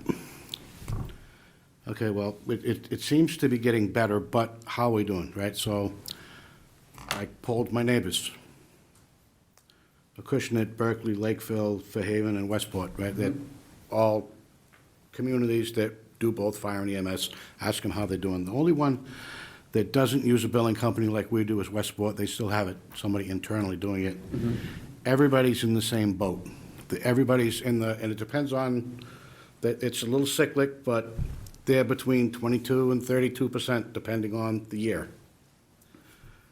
So Nat today went a little further, and she dug into the national average for Medicare reimbursement is 18% on an ambulance bill for Medicare. So a little above that. So, well, right, but all our calls aren't Medicare. Yeah, right? of course. So what happened, so she just went and looked at last month, for example. Yep. So we billed, our average ambulance bill for February was $2,581.46. The average money we collected for those bills is $520. Yeah. That's all you can get. It takes 46 days to get it. Right, so that's. Such a broken system. It is, and it's a. Talk about doging something. It's a terrible Doge that. system, but it's what the system is, Yeah. right? So the reason. The write-offs are You going you up can, to so the overall value. so you can adjust your ambulance rates, right? Yeah. So you say, okay, yeah, we're gonna raise our rates a little, but the problem is Medicare and Medicaid is still only gonna give you that same It's a $300 to fixed price. $500. Yeah. So your write-offs look bigger then. Yeah. Yep. And so you have a little bit of advantage for the motor vehicle accidents and the calls that you get almost all the money from. But you still have all the big write-offs, and our ambulance billing rates, we have the county fire chiefs have a spreadsheet that we put all of our data on, so everybody can just go reference it at any time. Yep. We update it once a year, and our ambulance rates are right in line with everybody else's, basically. The ambulance billing company, Coastal, they'll tell you the same thing. You say, hey, how are we doing with our rates? You say, you're in alignment with everybody else, so the answer is I don't really have an answer. I think we're doing as well as we can do. The more calls we do, the number looks bigger. It's just a bigger number, so yeah, So it's a it's bigger just- percentage, it's the same percentage, it's just a bigger number overall, therefore it Right, looks so like I'm- you're right on. Yeah, That it just makes seemed a lot like of it sense. was going up and up and up. I- And I don't know if we were writing off the insurance pieces before or not, and maybe what we were looking at, but, so I do appreciate you spending the time, and I yeah. do appreciate Nat, being able to dig She's- into it, because it does at least make me feel comfortable Right. that these are the numbers and this is what it is. And, we're not leaving any All of money us. on the table. Right, because all of us, because the only thing we've had I don't even know how long, because time flies, probably say within a year or so, we had changed how far back or how long they would Right. go out to Right, try we and went out to collect the 4 money. we went out to 4 months now. Yeah, so we were a little more hopeful that we would collect a little bit more, but other than that, we really haven't wrapped our heads around this, other than we knew It's, a very small part of what you just said. So now this helps us put it into perspective, and other people too that look at it, because someone who looks at the agenda, to your point, is it's a Yeah, large it's a number. big number, it's a right. big number. Yeah. It's a big number. All right, well, Chief, I really appreciate the information. Yeah, thank you, sir. All right, so with that, I'll entertain a motion to approve the ambulance abatements and write-offs for March 2025 in the sum of $168,372.95. Motion made? Second. All in favor? Aye. Aye.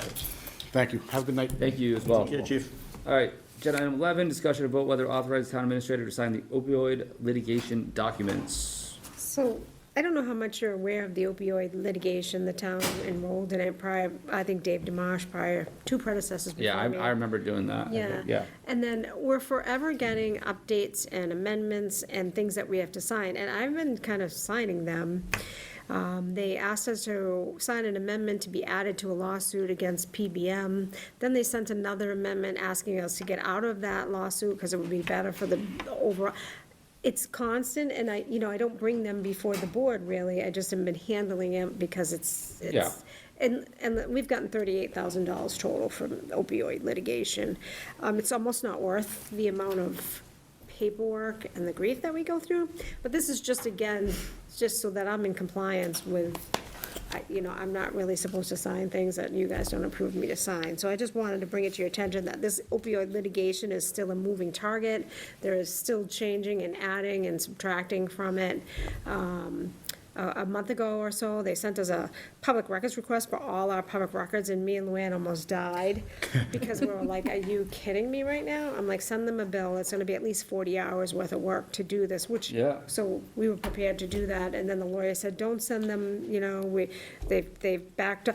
It's just an ongoing thing that I'm still working with, and I just wanna make sure that I'm in compliance.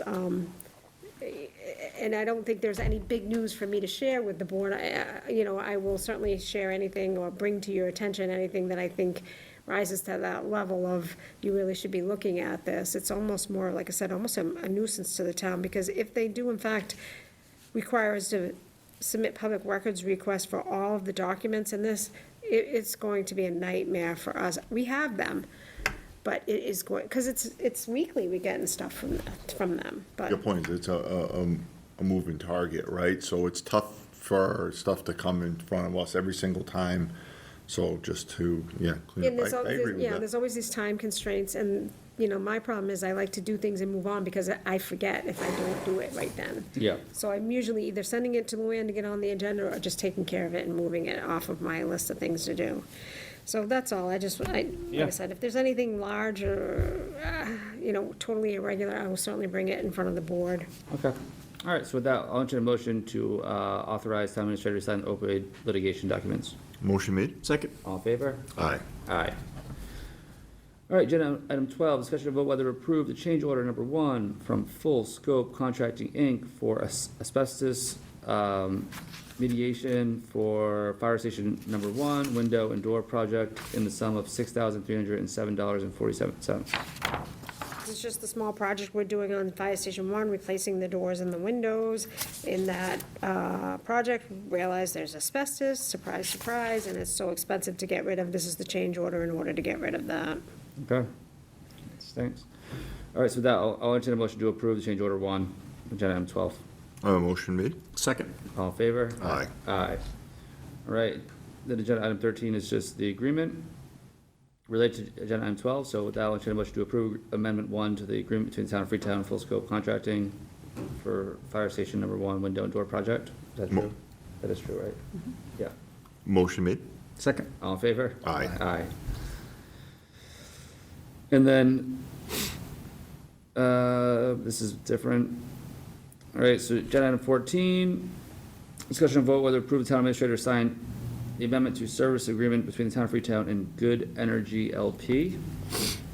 Good Energy is our aggregate, the company that tries to get us the best Rates. rates Yeah. for our aggregate program, but they take a percentage and they went up on their rates. They needed that this, they needed this signature, so, in order to move forward, this is gonna be coming back again. They're gonna be renegotiating electrical rates soon. Okay. So with that, I'll entertain a motion to approve the town administrator signing the amendments to service agreement between the town of Freetown and Good Energy LP.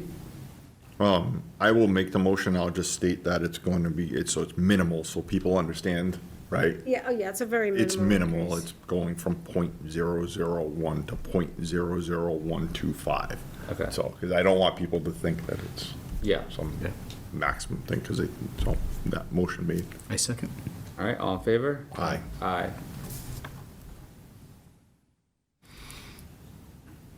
Okay. Agenda item 15, discussion and vote on the fiscal year 2026 winter sand contract.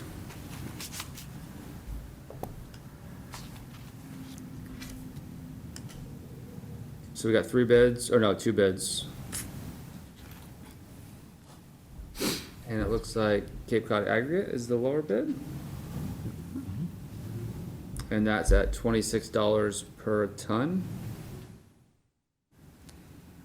Any questions or concerns? Nope, no lowest bidder, all about Alright, it. so with that, I'll entertain a motion to, award the fiscal year 2026 winter sand contract to Cape Cod Aggregates.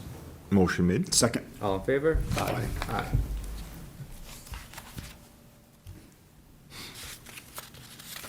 Okay, 16. This is discussion about whether to review, approve, and adopt the master plan. Looks good. I've read it twice, all right? And the only thing I can think of that I critique was, one, we have to change some names, right? And then we kept using the same graphics over and over again, same part of towns and things like that. We have so much to offer. Is there a way we can change some of the graphics to expand and not just a Sonnet or East Freetown, like a little bit more of everything else? You know, we do have arch bridges and waterfalls, and who knows, we have eagles for flying around. That's the only thing I can think of, is like, this is going to be shown far and wide, right? It's probably an example for others to kind of copy, which is exemplary, and it looks good, but we have a lot of the same things over and over again. Like, this is all we have to offer our town. And I know for a fact, especially in the past year, we've had so many more events, right? And different things going on. The town looks cleaner, healthier. We have more events going on. I kind of want to see those incorporated in this as well, not some of the older pictures. Like, I love the bandstand, but how about some bands inside the bandstand playing in there, right? Like, that'd be a good draw to the town. At the end of the day, somebody might look at this and go, hey, that's a nice town to live in. How about this, we could say, we'll approve the content of the master plan with suggestion of putting some more updated pictures. I mean, I think this was held out for, it was out for comment for quite some time, so it's been completed, and I know that the planning board has adopted this already, so Okay, this so is sort kind of of- like, Formality. a if it's- formality for stamping. you, but I certainly can make the comment back and see if, Serped could change any of the graphics for it. I mean, I did look at the action plan, which did talk about providing more community events, which I think we're doing, so that was number 1 on the action plan, so I was excited about that. Yeah. But, I'm excited, this is the first master plan that the town has had, so to get it to this point where we're actually at the end and over the hump, and I know Trevor, you were involved in this, so it was a lot of work that went into this for a lot of people, I wasn't included in it, I didn't participate, I should say, not that I wasn't included, but, super excited to at least bring it to this point and have it to work off of, right? That can always be updated and changed and as we evolve, but one of the things when I came to work here 3.5 years ago, I was concerned about, we knew the train was coming, and yet we were not planning for the growth, or we were not planning for the impacts, and I hurried up and tried to get a grant to get this done, so I'm excited that we were able to do it, and yes, the train is now running, but hopefully we kind of get ourselves out in front of this a little bit with the evolution that what's gonna happen with the train. Yeah. Progress, so. I think it's great. It's like, you know, it's like, obviously, there's always turnover in towns, right? And this is kind of be the guiding light to like kind of keep the North Star, right? To keep everyone on the same page. So I think it's really good. It looks awesome too. It does look awesome. No, I think it's a good job, and I think what Debbie just brought up is a valid point where you know, we have these action steps and we get 1, 2, and 3 done. At what points do we go back in and update it and move, say, agenda item number 4 to number 1, or bring other items in and try and, because I don't think that it would be my hope, I guess, that we look at things because things evolve, right? So problems we look at and identify and things we want to go after now Yeah, it's probably when we will be get another completely grant. different. Yeah, will be completely different 20 years from now. Of course, yeah, I Right? think So it's a living document, or it's it's a gonna be, living- this is the 2025 Version like of it, release, yeah. and then, yeah, I'm sure there'll be, like, Yeah. but we'd have to So, probably get. yeah, no, so I guess that's what, I guess that was my only question in regards to it is, you know, making amendments to it, changes to keep things actionable. Yeah, Because we don't want to have 10 things on here that we want to say check off to do, that we think are, you know, issues, whatever, we do them, and then we're like, okay, well, now we have this, and this is a good guideline for a lot of things, but we've done everything else, so, yeah, it's just a thought. Yeah. I think that it, it usually runs I want to say 5 to 7 year course, but usually it's more like 10 to 12 before a planning board and a planner can get it updated. yeah, That's been my experience with it, but also, we just hired our first town planner that we've really had, and we Yeah. actually now have a planning department, so I'm excited about the master plan, I'm excited about having a full-time town planner, because we are going to start to see the change with, like I said, with the growth, with the train station. And it's good to have somebody in place to start to work on that in a more, measured way, rather than everything just going all over the place, so. Yeah, no, I guess that, and if you said 10 years, I don't think that might, to some people, might sound like a long time, but it's not. I think that's a value, a good approach, so I don't think it needs to be dealt with yearly. It was just a question, so. Yeah, and like I said, I think the report itself, I've read it twice, very informative, right? It was definitely well done. Again, my only critique was, can be different pictures, right? Yeah. But if we can change it down the road, fantastic. So as we grow, things change, different look, different feel. You definitely want that represented in our master plan. And just looking back over the last 3 years, right? The open space plan, the master plan, right? The watershed, and everything else. We're going in the right direction. And I can't say that enough. We're going in the right direction, and it does take boards and committees to get us there, to make sure that we're in the straight and narrow, so that now we can apply for different things, such as grants and everything else, because of these plans, right? That's what some people don't realize. yeah. Cool. All right, so with that, so I'll entertain a motion to approve the content of the master plan with the suggestion to use some updated photos where possible. Motion made? Second. All in favor? Aye. Aye. Thank you. Yeah. What's that? It's already done, that's fine. Okay, so this is discussion to vote on the proposed recall election provision for the Freetown Lakeville Regional School District to be placed on the annual town meeting warrant for 6/2/2025. That's when our annual town meeting is, huh? Yeah, I might have a problem. so this is I might be in Canada. yeah. Great. We should switch with Lakeville. This was the joint, this was the product of the joint meeting that the Board of Selectmen in Lakeville and the Board of Selectmen had, requesting this. We got together, we had town council, they have drafted it. I honestly haven't spent a whole lot of time with it. I felt like it was a little rushed for Freetown, and I did try to reach out to Lakeville to see if there was any chance that we could push this back to possibly October's town meeting, and I still might have that conversation, but I think it's already on their warrant, and I'm not sure what this board feels. It's a special act, so it goes on the town meeting, and then it has to go before the legislation. So it takes some time to process this and get it in place. But you have what town council has provided to me, and of course, ours and Lakeville's mirror each other. Okay. They're the same recall provision for the school committee members. Which makes sense, because otherwise it'd be a big problem. I would also, the only thing I will caveat is I don't have a problem with doing it, but I also don't want us to feel rushed because another town, they're doing it, you know what I mean? If we gotta do something and it takes, and we don't want to, Yeah. we don't want to do it rushed, and we feel like we're gonna miss something or do something incorrectly in the eyes of trying to rush it to keep up with Lakeville, then I don't want to do it then, and I'm okay with pushing it off. If we feel like we've dotted all our i's and crossed all our t's, and we can bring it to the people with 100% confidence that what we're bringing them is right, then I'm okay with it. Yeah. I take solace in the fact that, we're putting this on the town meeting based on both boards, right, recommendations and town council. But also, in general, all right, school committee agreed to opening up the district agreement for changes. At a minimum, change the dates and everything else.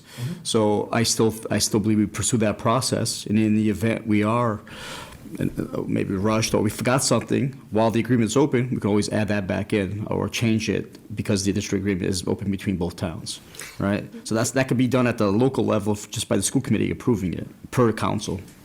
This is different. Right. This is a special act for the recall, but once we open up the district agreement for changes, we could potentially say, hey, if there is a mistake, let's fix that recall provision as well. I think it would have to go back up. Back to town council? Okay. Back up To through state. legislation, right. Okay, so we have to go back and, You can't fix a special act with a bylaw. got it, right, So it's got to go through the whole process again. okay, So it's one of those things where if you're going to do it, you want to make sure that you do it right the first time. Right. And make sure you have all your i's And it- dotted and your t's crossed. yeah, absolutely. And there's, Just in regards to the Freetown Lakeville School District, correct? Correct. Because we are part of the other districts, so this is just FLRSD. Yeah, I would think that if we were gonna do that, then that would be a different provision, because it would be, you would have to do it with all those other towns, and that's nothing that's been brought to us, to our attention at this point. So it's really been, everything that's come before this board has been in regards to Freetown Lakeville, so. yeah, and I just, there's like, 150, I think it's 150 signatures you need to recall. I mean, is that what, do you think that's enough? I mean, And I think so I've been in election mode with the annual town election that just happened this past week. So I skimmed through the proposal that they had sent, and I believe it was 150 per precinct. I was at 150 per precinct, so that's So it increases the number, so it's not something that could easily be passed, like you would say, like with nomination papers or a citizen's petition.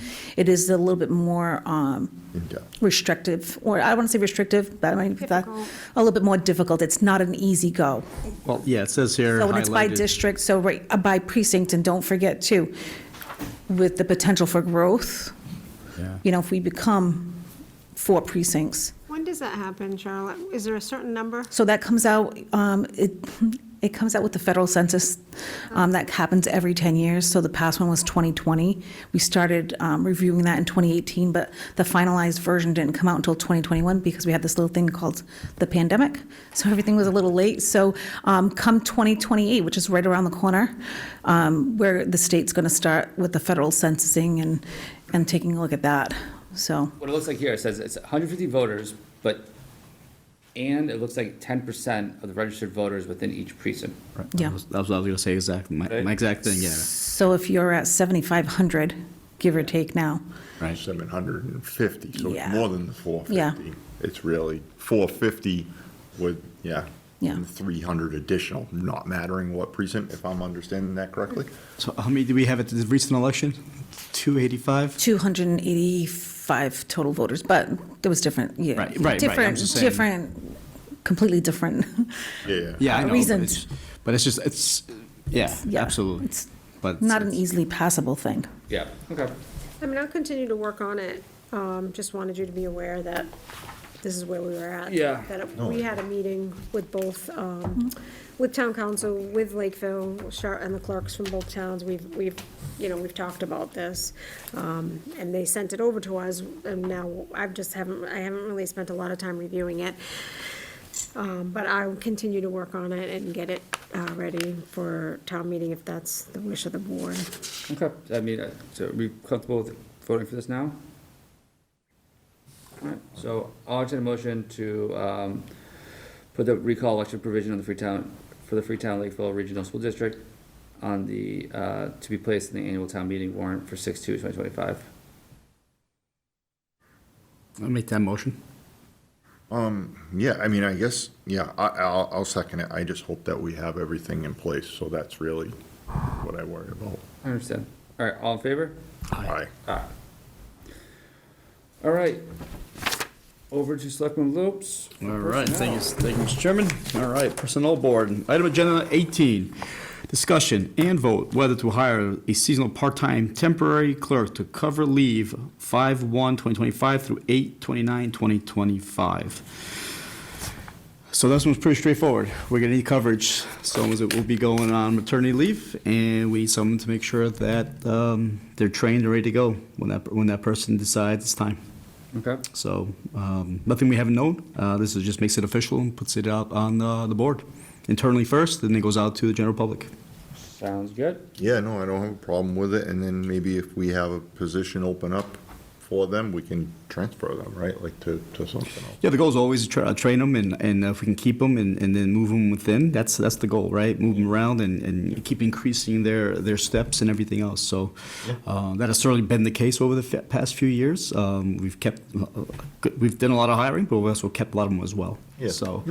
I mean, I was hoping to get a college student maybe home for Yeah. Yeah. summer, just to come in, fill in.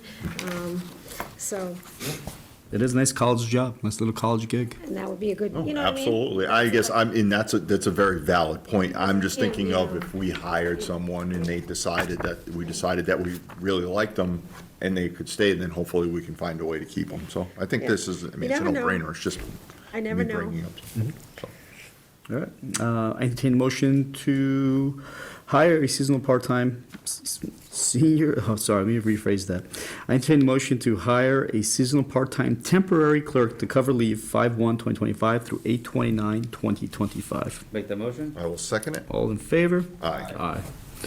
All right, moving on to agenda 19, discussion and vote whether to approve the appointments of Nancy Durfee as the following. A, Serpent Commission member effective 3/25/2025 through 6/1/2025.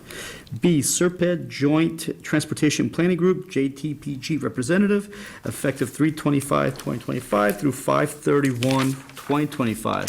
We keep on going, folks. Number C, Public Records Clerk, Planning Board, effective 3/25/2025 through 6/30/2025. D, Sewer Line Extension Committee Member, Town Planner, effective 3/25/2025 through 6/30/2025. And finally, E, Public Records Clerk, ZBA, which is zoning, folks, effective 3/25/2025 through 6/30/2025. Whew, that's a mouthful. That's what happens when you get hired as a planner. You get all these additional responsibilities that we love to have you in. Any questions, concerns, or comments before we move forward? No? All right. Well, Nancy, this is your day. I entertain the motion to approve the appointments made for Nancy Durfee, A through E, on agenda item 19. Make that motion? I will second it. All in favor? Aye. Aye. All right.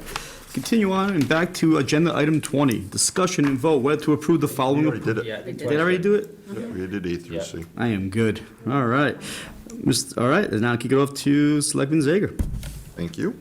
Appreciate it. Agenda item number 21, discussion and vote on utilizing existing staff to troubleshoot the kiosk. So this is in regards to the kiosk over at Long Pond. It's great. It's done a lot of good for us, but with anything like technology, right, it runs into issues, especially a piece of equipment that accepts bills, has card readers, does some different things. There's been some issues. We've been fortunate in the past that we've had Luann down there at the end who has run out and helped. Tech support? And been tech support and, freed up jammed bills and all sorts of nonsense. Problem being is that it's not fair, right? Long-term, she's working a long week. To ask her to run out there on a Sunday morning at 6 a.m. because someone who was trying to go out on their boat jammed a $10 bill into the thing just doesn't make sense. So one of the things we had talked about was possibly getting, someone who already works there, right? To possibly do something. So Yeah, Debbie, you can, I'm hoping to ask, and I haven't had these conversations, so I'm sure they're gonna see the meeting, but I was hoping to possibly we would ask facilities if they could troubleshoot the kiosk if needed. Now, during the week is, not an issue, and on the weekends, we're gonna prep the staff on, at the boat ramp to be prepared to go over to cash if the kiosk is down. But say there's just some kind of a need that's bigger than that, and facility staff is available to go to there and work on the kiosk if needed. Now, the issue is, there's always a 4-hour minimum to bring anybody in, and it's overtime at that point. So it's not something that we want to utilize heavily, but we just want to make sure that that's an option for us in order, so that it's not Luann that has to go there on the weekend. Now, like I said, our first order will be, hey, if the kiosk is down and you can't fix it yourself, if we can't have the staff at the boat ramp, one of the managers fixing it, because it's a difficult thing, as Luann will tell you. I haven't done it, I have nothing to do with the kiosk, it's been Luann, but it's not always cooperating, and it's difficult. Sometimes it's difficult to open, sometimes it's difficult to close. It can be quirky, that we say, look, you go to cash, but if there's a reason that they can't go to cash, or sometimes they run out of change too, and we need the kiosk, that we have the ability to call somebody in and say, hey, can you go down there and take care of this? Or have the manager of the boat ramp do that, so that doesn't even come back to Luann. Yeah, that makes sense to me. 100%, yeah, I agree. And again, I will have to have those conversations with Kyle and his staff. Yeah, that is a huge caveat, right? And, as well as the staff there, right? We talk about the manager there to possibly do stuff and step up and do things, so. Well, that would be the first, they should be able to do the minimal stuff. Yeah, but at least we're pulling them out, they're getting 4 hours minimum pay, right? Yeah. Okay, takes the edge off. Well, the boat ramp staff, they get 2-hour minimum, right, if they have to go in? It's 2-hour minimum, I think. Yeah. And it wouldn't be overtime. They would be staffed and, Yeah, they'd But be- they're the first line of defense. Yeah, and they're there anyway all weekend. But just so we have some options, we wanted to make sure that was something that the board. Now, my only question is, talking out loud, Luann, you would get notifications, right? That something was going on? Yeah, with it? last year, I still got them, I think Debbie still got them, and we added the 2 managers, so they Okay, got them as well. I didn't recall that, and I guess, so that would be my thing, and then I almost wonder if we agree with facilities and we say during the week, facilities might have to show up during their normal working hours. Do we add them? Yeah. So that way they know. That way you're not having to worry about, you're in a meeting and you need to step out to call them, to tell them that they need to go to the kiosk, or whatever, or just, interrupt your workday. I can admit that I ignore those messages, I will tell you. But if we can just, as simple as add them and Yeah. just keep them in the loop, I think We'll it do makes that. sense, so. So, yeah, based on what we just talked about, I really find that is kind of a no-brainer for the reasons that we just stated. Yeah. Any other questions or concerns with it? No, it's worked out pretty well for the town since we put it in there, right? There's a lot of work that goes into it, right? A lot of changes have been made over the years. I want to limit the amount of time that certain individuals go there on a day-to-day basis. I value time off, I value your personal time, so I want to make sure there's a balance there. So sometimes we have to say no, that's going out there. But yes, I will second, or I will agree to the motion, of course. Yeah, all right, so with that, I will entertain a motion to utilize existing staff to troubleshoot the kiosk as discussed. Make that motion? Second? All those in favor? Aye. Aye. Agenda item number 22, update on the ball field leases. So I'm gonna let Debbie take what she's heard as of recently, because I've heard some stuff today, but not, I'm gonna say not today, in the past week or so. So, we've been trying to work on this for the last, I don't know how long, at least a year and a half, and I should have put licenses and not leases. So all of our ball fields are currently leased to the baseball FLAA, and they control all of the fields. There was a sublease that was done a couple years ago to the football league that they now utilize a part of the Long Pond fields. But KRR, Little Fenway, and the other field at Long Pond is all lease to the FLAA, the baseball league.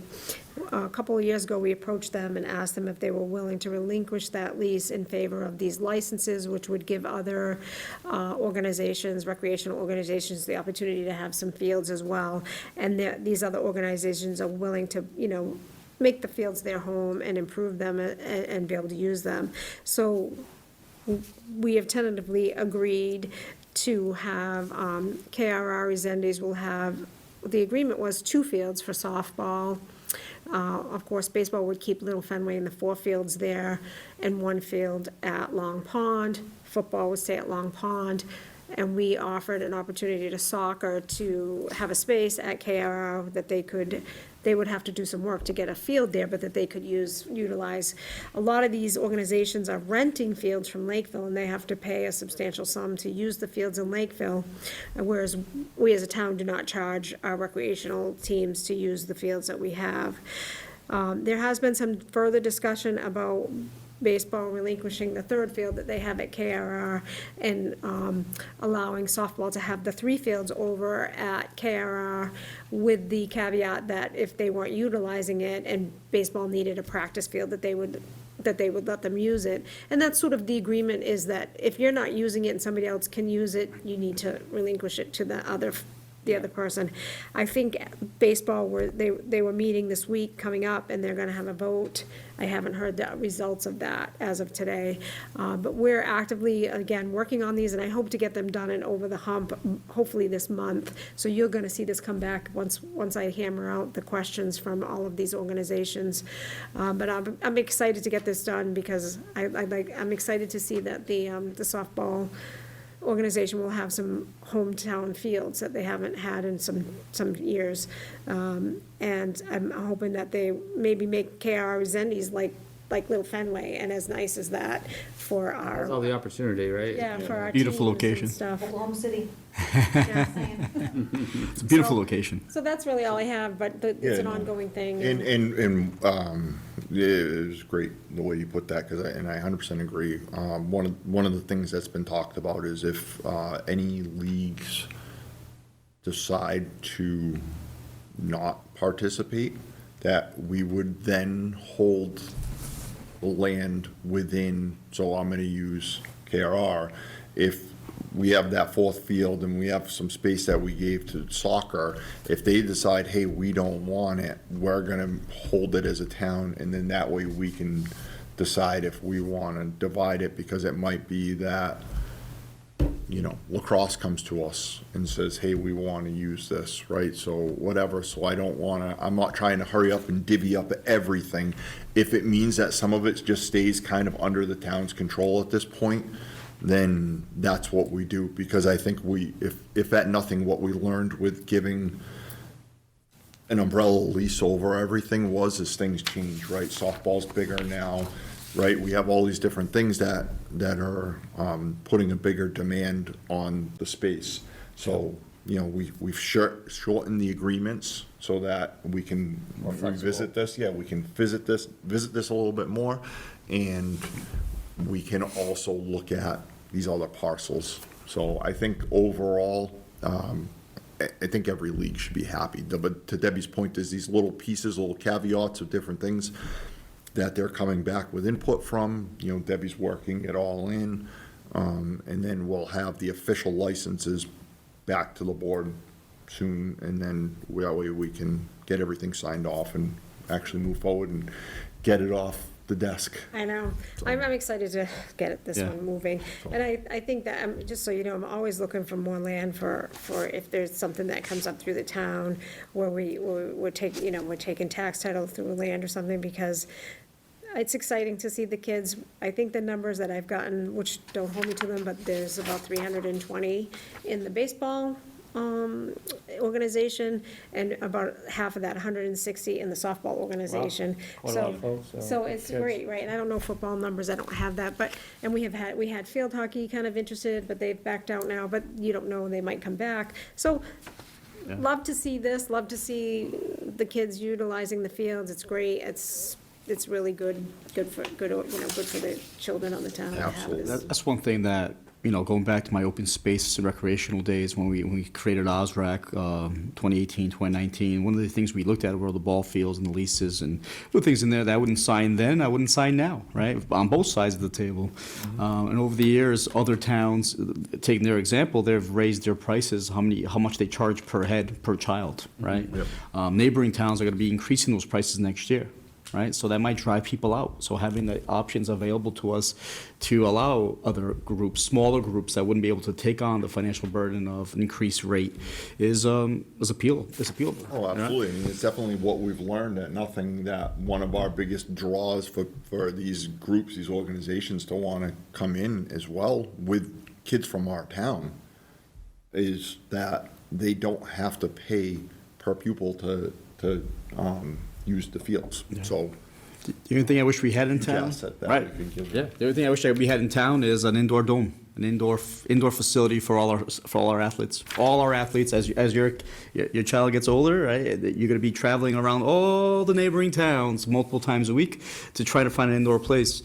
I would love to have one of those or centralized location. Do we have any old factories that? I've heard some rumblings about something. I want to explore those rumblings because I think an indoor facility like that would benefit our students and players immensely. And not to mention, it's right here in town. Why do I have to drive all the way somewhere else, right? Just to go hit a ball on a dirty carpet. I can do that here at home on a newer carpet, right? So, food for thought. On the Parks Commission, I think that would be the most beneficial thing. Absolutely. I mean, it's always a fine line that we walk where we try to make sure that we do what's best for all, right? We sat down with all the leagues to begin with and said, we're not going to make anyone super happy, but we're going to make it better for everyone, right? And that's really the name of the game. It's kind of take this pie, we have this pie, and we're going to divide it up best we can. So really, I mean, I can go on all night about it, but it's really just that. There's nothing to, at this point, unfortunately, but fortunately, we're really close, but we don't have anything to vote on or do yet. But we're close. We're really close. I like it. Sounds like common sense approach has been taken. Yes. All right, great. Now, back to you, sir. Thank you. So, agenda item 23 is the fiscal year 2026 budget proposal. So you all have that Yeah. in front of you, the proposed budget that I put together. As you know, I meet with every single department, I go through their requests, I sit with them, I ask them to up things, decrease things, till I get to a number where I'm comfortable putting it forward. This year's a little bit different. I have some requests that are a little bit difficult, and it's not something that I necessarily can answer. So during your budget meetings, you're gonna have a little bit more pushing back and forth with some of the department heads, and I'm gonna try to prepare them this week for those budget meetings that start next Monday. The total proposed budget is $32,772,000, $123. So pretty much a $33 million budget.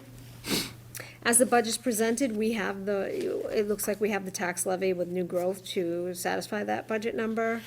I think there's a $28,000 number that didn't get put in this budget, so I'll be adding that in. Most departments are, pretty level funded. I think that the request I had was the fire department is asking for two new firemen. I have put that budget in per the request, but that's something I think the combined boards will need to look at. Always I'm concerned about sustainability with the budget because Bristol Plymouth is, I think this year the cost is $1,700,000 for 78 students, but this is only the first year that they allow, that it was like an open enrollment as opposed to only having 15 students per year allowed to go there. So each year that number is gonna go up, and as that number of students go up, the cost to the town for Bristol Plymouth, our share of it goes up, and of course with the new school, the expense is quite high. And a little caveat about the Bristol Plymouth school budget is that the state decides what your town's minimum contribution is going to be for the schools. And it's based on the wealth of your town, your assessed real estate values, basically.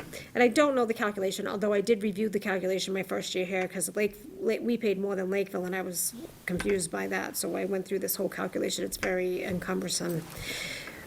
Because Freetown is a wealthier town, say, than Taunton with the BP, even though we only send 6% of the students there, we pay 9% of the budget. So it can be painful for the town of Freetown, and that's not gonna change. I think we're going to continue to be one of the, the wealthier towns enrolled in the vocational school. So I think that the budget for BP is gonna double next year to $3.5 million.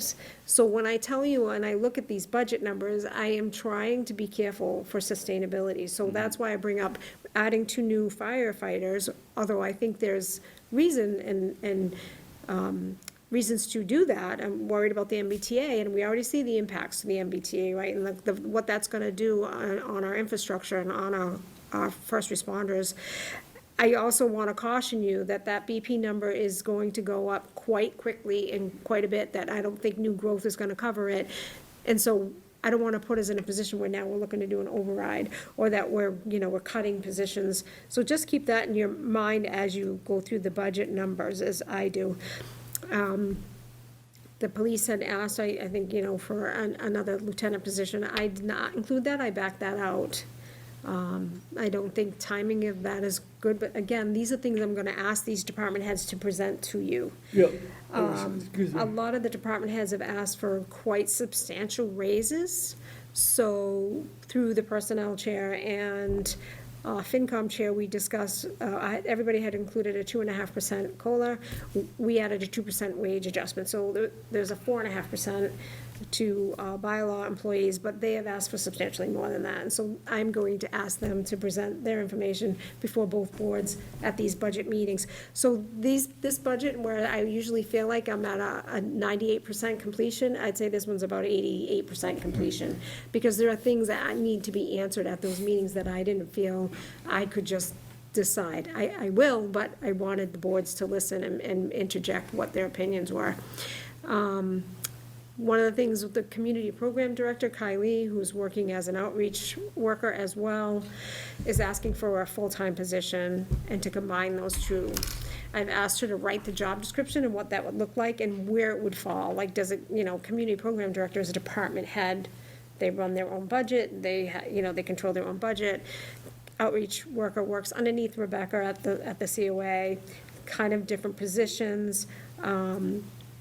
I've asked her to write the job description of what that would look like, and I need to know what we're gonna do, if we're gonna leave it as it is, or we're gonna entertain this new position and where I put it. And so that's sort of in limbo for me too. I haven't completed I've completed the budgets, but the COA budget or the community program budget might change depending on the board's decision, the combined boards. So like I said, there were some pretty big things that came before me that I didn't make the decisions on, that I felt it was best to come before the joint boards to discuss. I think those are the biggest ones, that the salaries of the bylaw employees and. So elementary school debt went away? That Yes, service, our right? debt, I mean, I will tell you that I've gotten away from debt. We've been paying cash for the new capital equipment that we need.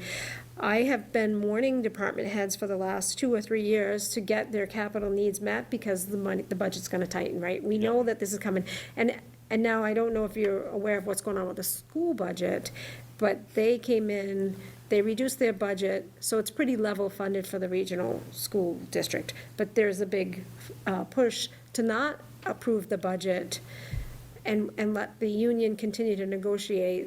The existing budget included a 3% wage adjustment for the teachers, but they're in the middle of union negotiations, and they're not wanting to settle, I don't believe, for the 3%. So they're pushing not to have the budget approved at the school committee level so that it can stay open. Now, if that happens, the state will come in and give us, I think, a 1/12 budget. I'm assuming it's 1/12 of like the existing budget, but I don't know. So that just leaves sort of us up in the air too, until they resolve the union negotiations and then resolve the budget. So my guess is if that goes that way, the budget's gonna increase, and then I'm gonna have to come up with the money to fund the school, and but no way for me to know how much that's gonna be. So that's a real, That's happening tonight, correct? Are they voting on it tonight? From my yeah, understanding, they're they're supposed to voting be, on in, their you know, budget but tonight. you've been getting what's going on with Right. that. So that's a big unknown for me right now, and I will weather it as I get more information, and I will keep you informed. And it may be that I tighten these budgets a little bit. I think there is some room I could tighten some things, not a lot. I think our department heads do a great job. They don't over-ask. They ask for what they need, and if I ask them to cut, they usually do. We find ways to get it, or if they increase one spot, I usually try to get them to decrease somewhere else, and they work well doing that. But, you know, there's always unknowns. And overall, like I said, the budget's 88% done. I will continue to work on it and tweak it and get it as we get through the next couple of meetings. I don't know that there's anything, I don't know if you guys have any questions, at least you've got your eyes on it. Unfortunately, my paper cut off the end, but if you look at the end column. It's fine. It's fine, it's just See the blanks. file. It shows you the percentage, like, increase, which is important to look at, like, what budgets. And like I said, I think fire was my biggest increase. I don't think anybody else really asked for big increases. Some of them are necessity, like trash. Trash just goes up and up and up. I mean, it's not It's anybody. not going down. Yeah. Well, we have some decisions on trash in the next year or two regarding what landfill and. If there is a landfill. Yeah. Well, that's, I mean, we're, Crapo Lane, sorry. Crapo. Yeah, Crapo they're the Lane. cheapest, though. They are the cheapest. They are absolutely. staying open. We will have another contract with them. I have talked to them. Okay, that's great. Good, that's great So we know news. that that's gonna stay yeah, status because quo. what did they give us last time? A 1-year contract, right? So they reduced the amounts because of that. Something we've talked about, and we're not gonna solve that tonight, but Yeah, it's, but yeah. we're okay for this coming year. But again, I'm looking toward sustainability for the next, you know, I don't want it to be okay this year, and then next year we get this double BP number. Right. And now I'm cutting. Where do I cut? You know, so I'm always thinking about that. And it's back to the debt. The new ambulance we voted for, we have the cash for that. The only debt that I'm continuing is the lease program for the police cruisers. Just because I thought about pulling back and just saying, look, if you need $125,000 for 2 new cruises, then we'll just budget that. But the lease program is sort of, Works. it works and it goes forward, and maybe we're not gonna have, so I left it alone this year. It's something I'll look at again next year, but I didn't wanna pull the trigger on that right now because it's just a lot of work to get back into the lease program, so Yeah. I left it alone. That makes sense. And as you know, we do have our monies invested, we're doing, okay, but of course, that's all changing very quickly too, in terms of how much the interest rates are, what we're earning on the money that we have in the bank, so, a lot of unknowns right now, Yeah. just like in the whole global. Well, the good and bad news, I guess, of the whole thing is we've been talking about this for at least 3 years, right? Preparing and hedging for the uncertainty that the market is going to give us, and here we are, right? It really is coming. It's not when, it's not if, it's when, right? So I think you've done a great job over the years making sure that we're prepared, not just for today, but we're prepared for tomorrow, right? And tomorrow is really what got me concerned as well, because when I saw the BP numbers come in last month, it was eye-watering. I was like, what do you mean? It was supposed to be 700,000. We're $1 million over. And then you're right, because we're wealthy, we're going to keep getting that hit. It was the right decision to make for our students, right? It is absolutely 100%. I voted for The it. only decision. Right, it was a great decision. Yeah, it's not But the it's going to cost decision, us. it's the cost, and it's coming. Next year, it's Oh, yeah. really gonna be tough, I think, for us. As 2 parents with kids that are the same age, the excitement for my daughter who's in 7th grade, it's real, right? Like, the kids are excited about the school and things that are going on there. So with excitement means that we're gonna have, more lot of kids applications wanna go, and yeah. more applications. It's a brand new, brand new. Brand new schools coming. It's a great on. opportunity. Different programs, like, It's a great opportunity. It's hands down one of the best things we've done for our children in generations, right? It's going to cost a little money, but so does everything else. Yeah. So. Well, I mean, I think we've been paying attention to that. Like I said, there is no debt on our books. We owe for the the police station, so that's $500,000 a year. We have, in 26th, it'll be the 5th year. I think we'll have 3 more years of that payment. Other than that, we do have 1 more year on a fire truck, which is this November, and then all of the apparatuses is paid for. And the only capital request here is a truck from Chuck's department for $121,000. I don't know if it's like a sort of a small dump truck. He actually did an article for it. I pulled it back and put it in the capital budget. Okay. So that's the only capital request that I've had, other than a new copying machine. Somebody asked for a copying machine, I think on the 2nd floor, because the copier moved up to the annex, so now we need a new copier. So very little capital costs. As I said, I've been preparing these guys for this. So I think they're all in good shape. They've got new vehicles, they've got what they need, and we do have some big requests, the salt shed, but we'll discuss that further. And the elementary school is gonna need some substantial sums of money. Their boiler is gone. They're projecting $1 million for the boiler. But I've also been preparing for that with that stabilization fund that we set up a couple of years ago and been putting money into it. So The roof. I'm a planner by nature, as I always say, so I try to plan for these things, and can't always do that, but I'm hoping that we'll stay in good financial shape. And I think, a lot of towns are hurting. We're okay. Yeah. It goes back to our commitment to our town, right? It does. Look at the improvements at Town Hall, the school, right? We're putting money back into our infrastructure, right? The old adage of, instead of replacing a shingle, you have to replace a roof. And now we're making sure those shingles are in good top shape, so that we don't have to spend these large amounts of money down the road. Yeah. So we're doing it, to no insult to any previous board and everything else, I respect them and everything else, but this board, I think we're keeping an eye on the entire town and its buildings and its people and everything else. You have to give a lot of credit to Carl, Yeah, absolutely.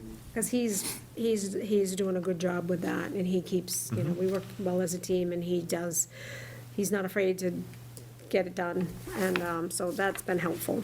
20 more years, Carl, 20 more years. So they were gonna sign, right? You gotta do that? Before I fall asleep? Yeah. I haven't done that in days.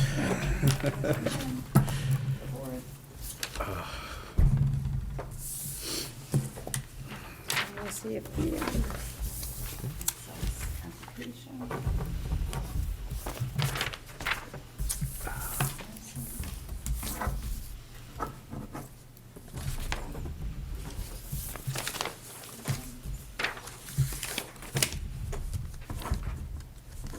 I've been watching these online classes, how to sign your name differently, like a calligraphy, so that I do my warrants and signs. I'm just like, how do I change it up this year? You're gonna see a more distinct C. I have to go over nomination papers, I know all the signatures. My signature is absolutely terrible. My dad's is the craziest. Look up and I'm like, I know who that is. And some of these calligraphy things, I mean, they're going crazy. I'm trying to duplicate it. I'm like,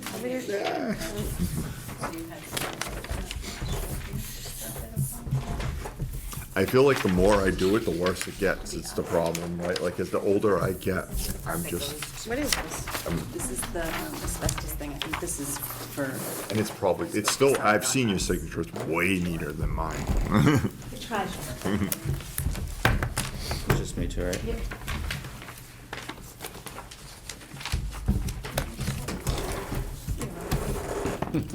what we need is one of those like old school ink pens.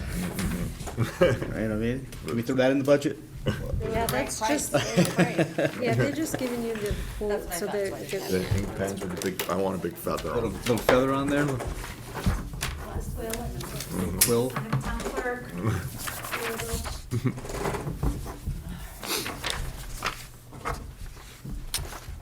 Oh, look at that C.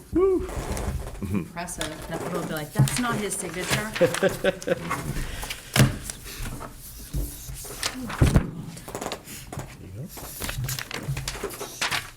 I remember learning in college that, like, your signature can be whatever you want it to be. Like, it doesn't have to even resemble a word or it can be anything. It's just whatever you use. Yeah. I want mine to be X. Yeah. And it's, that like broke my brain. Like a business law class when I was like a sophomore in college. That's great. Got lazy on the last one. Okay. That's it. Alright, so with that, I'll entertain a motion to close the meeting. To adjourn, sorry. Wow. Motion made.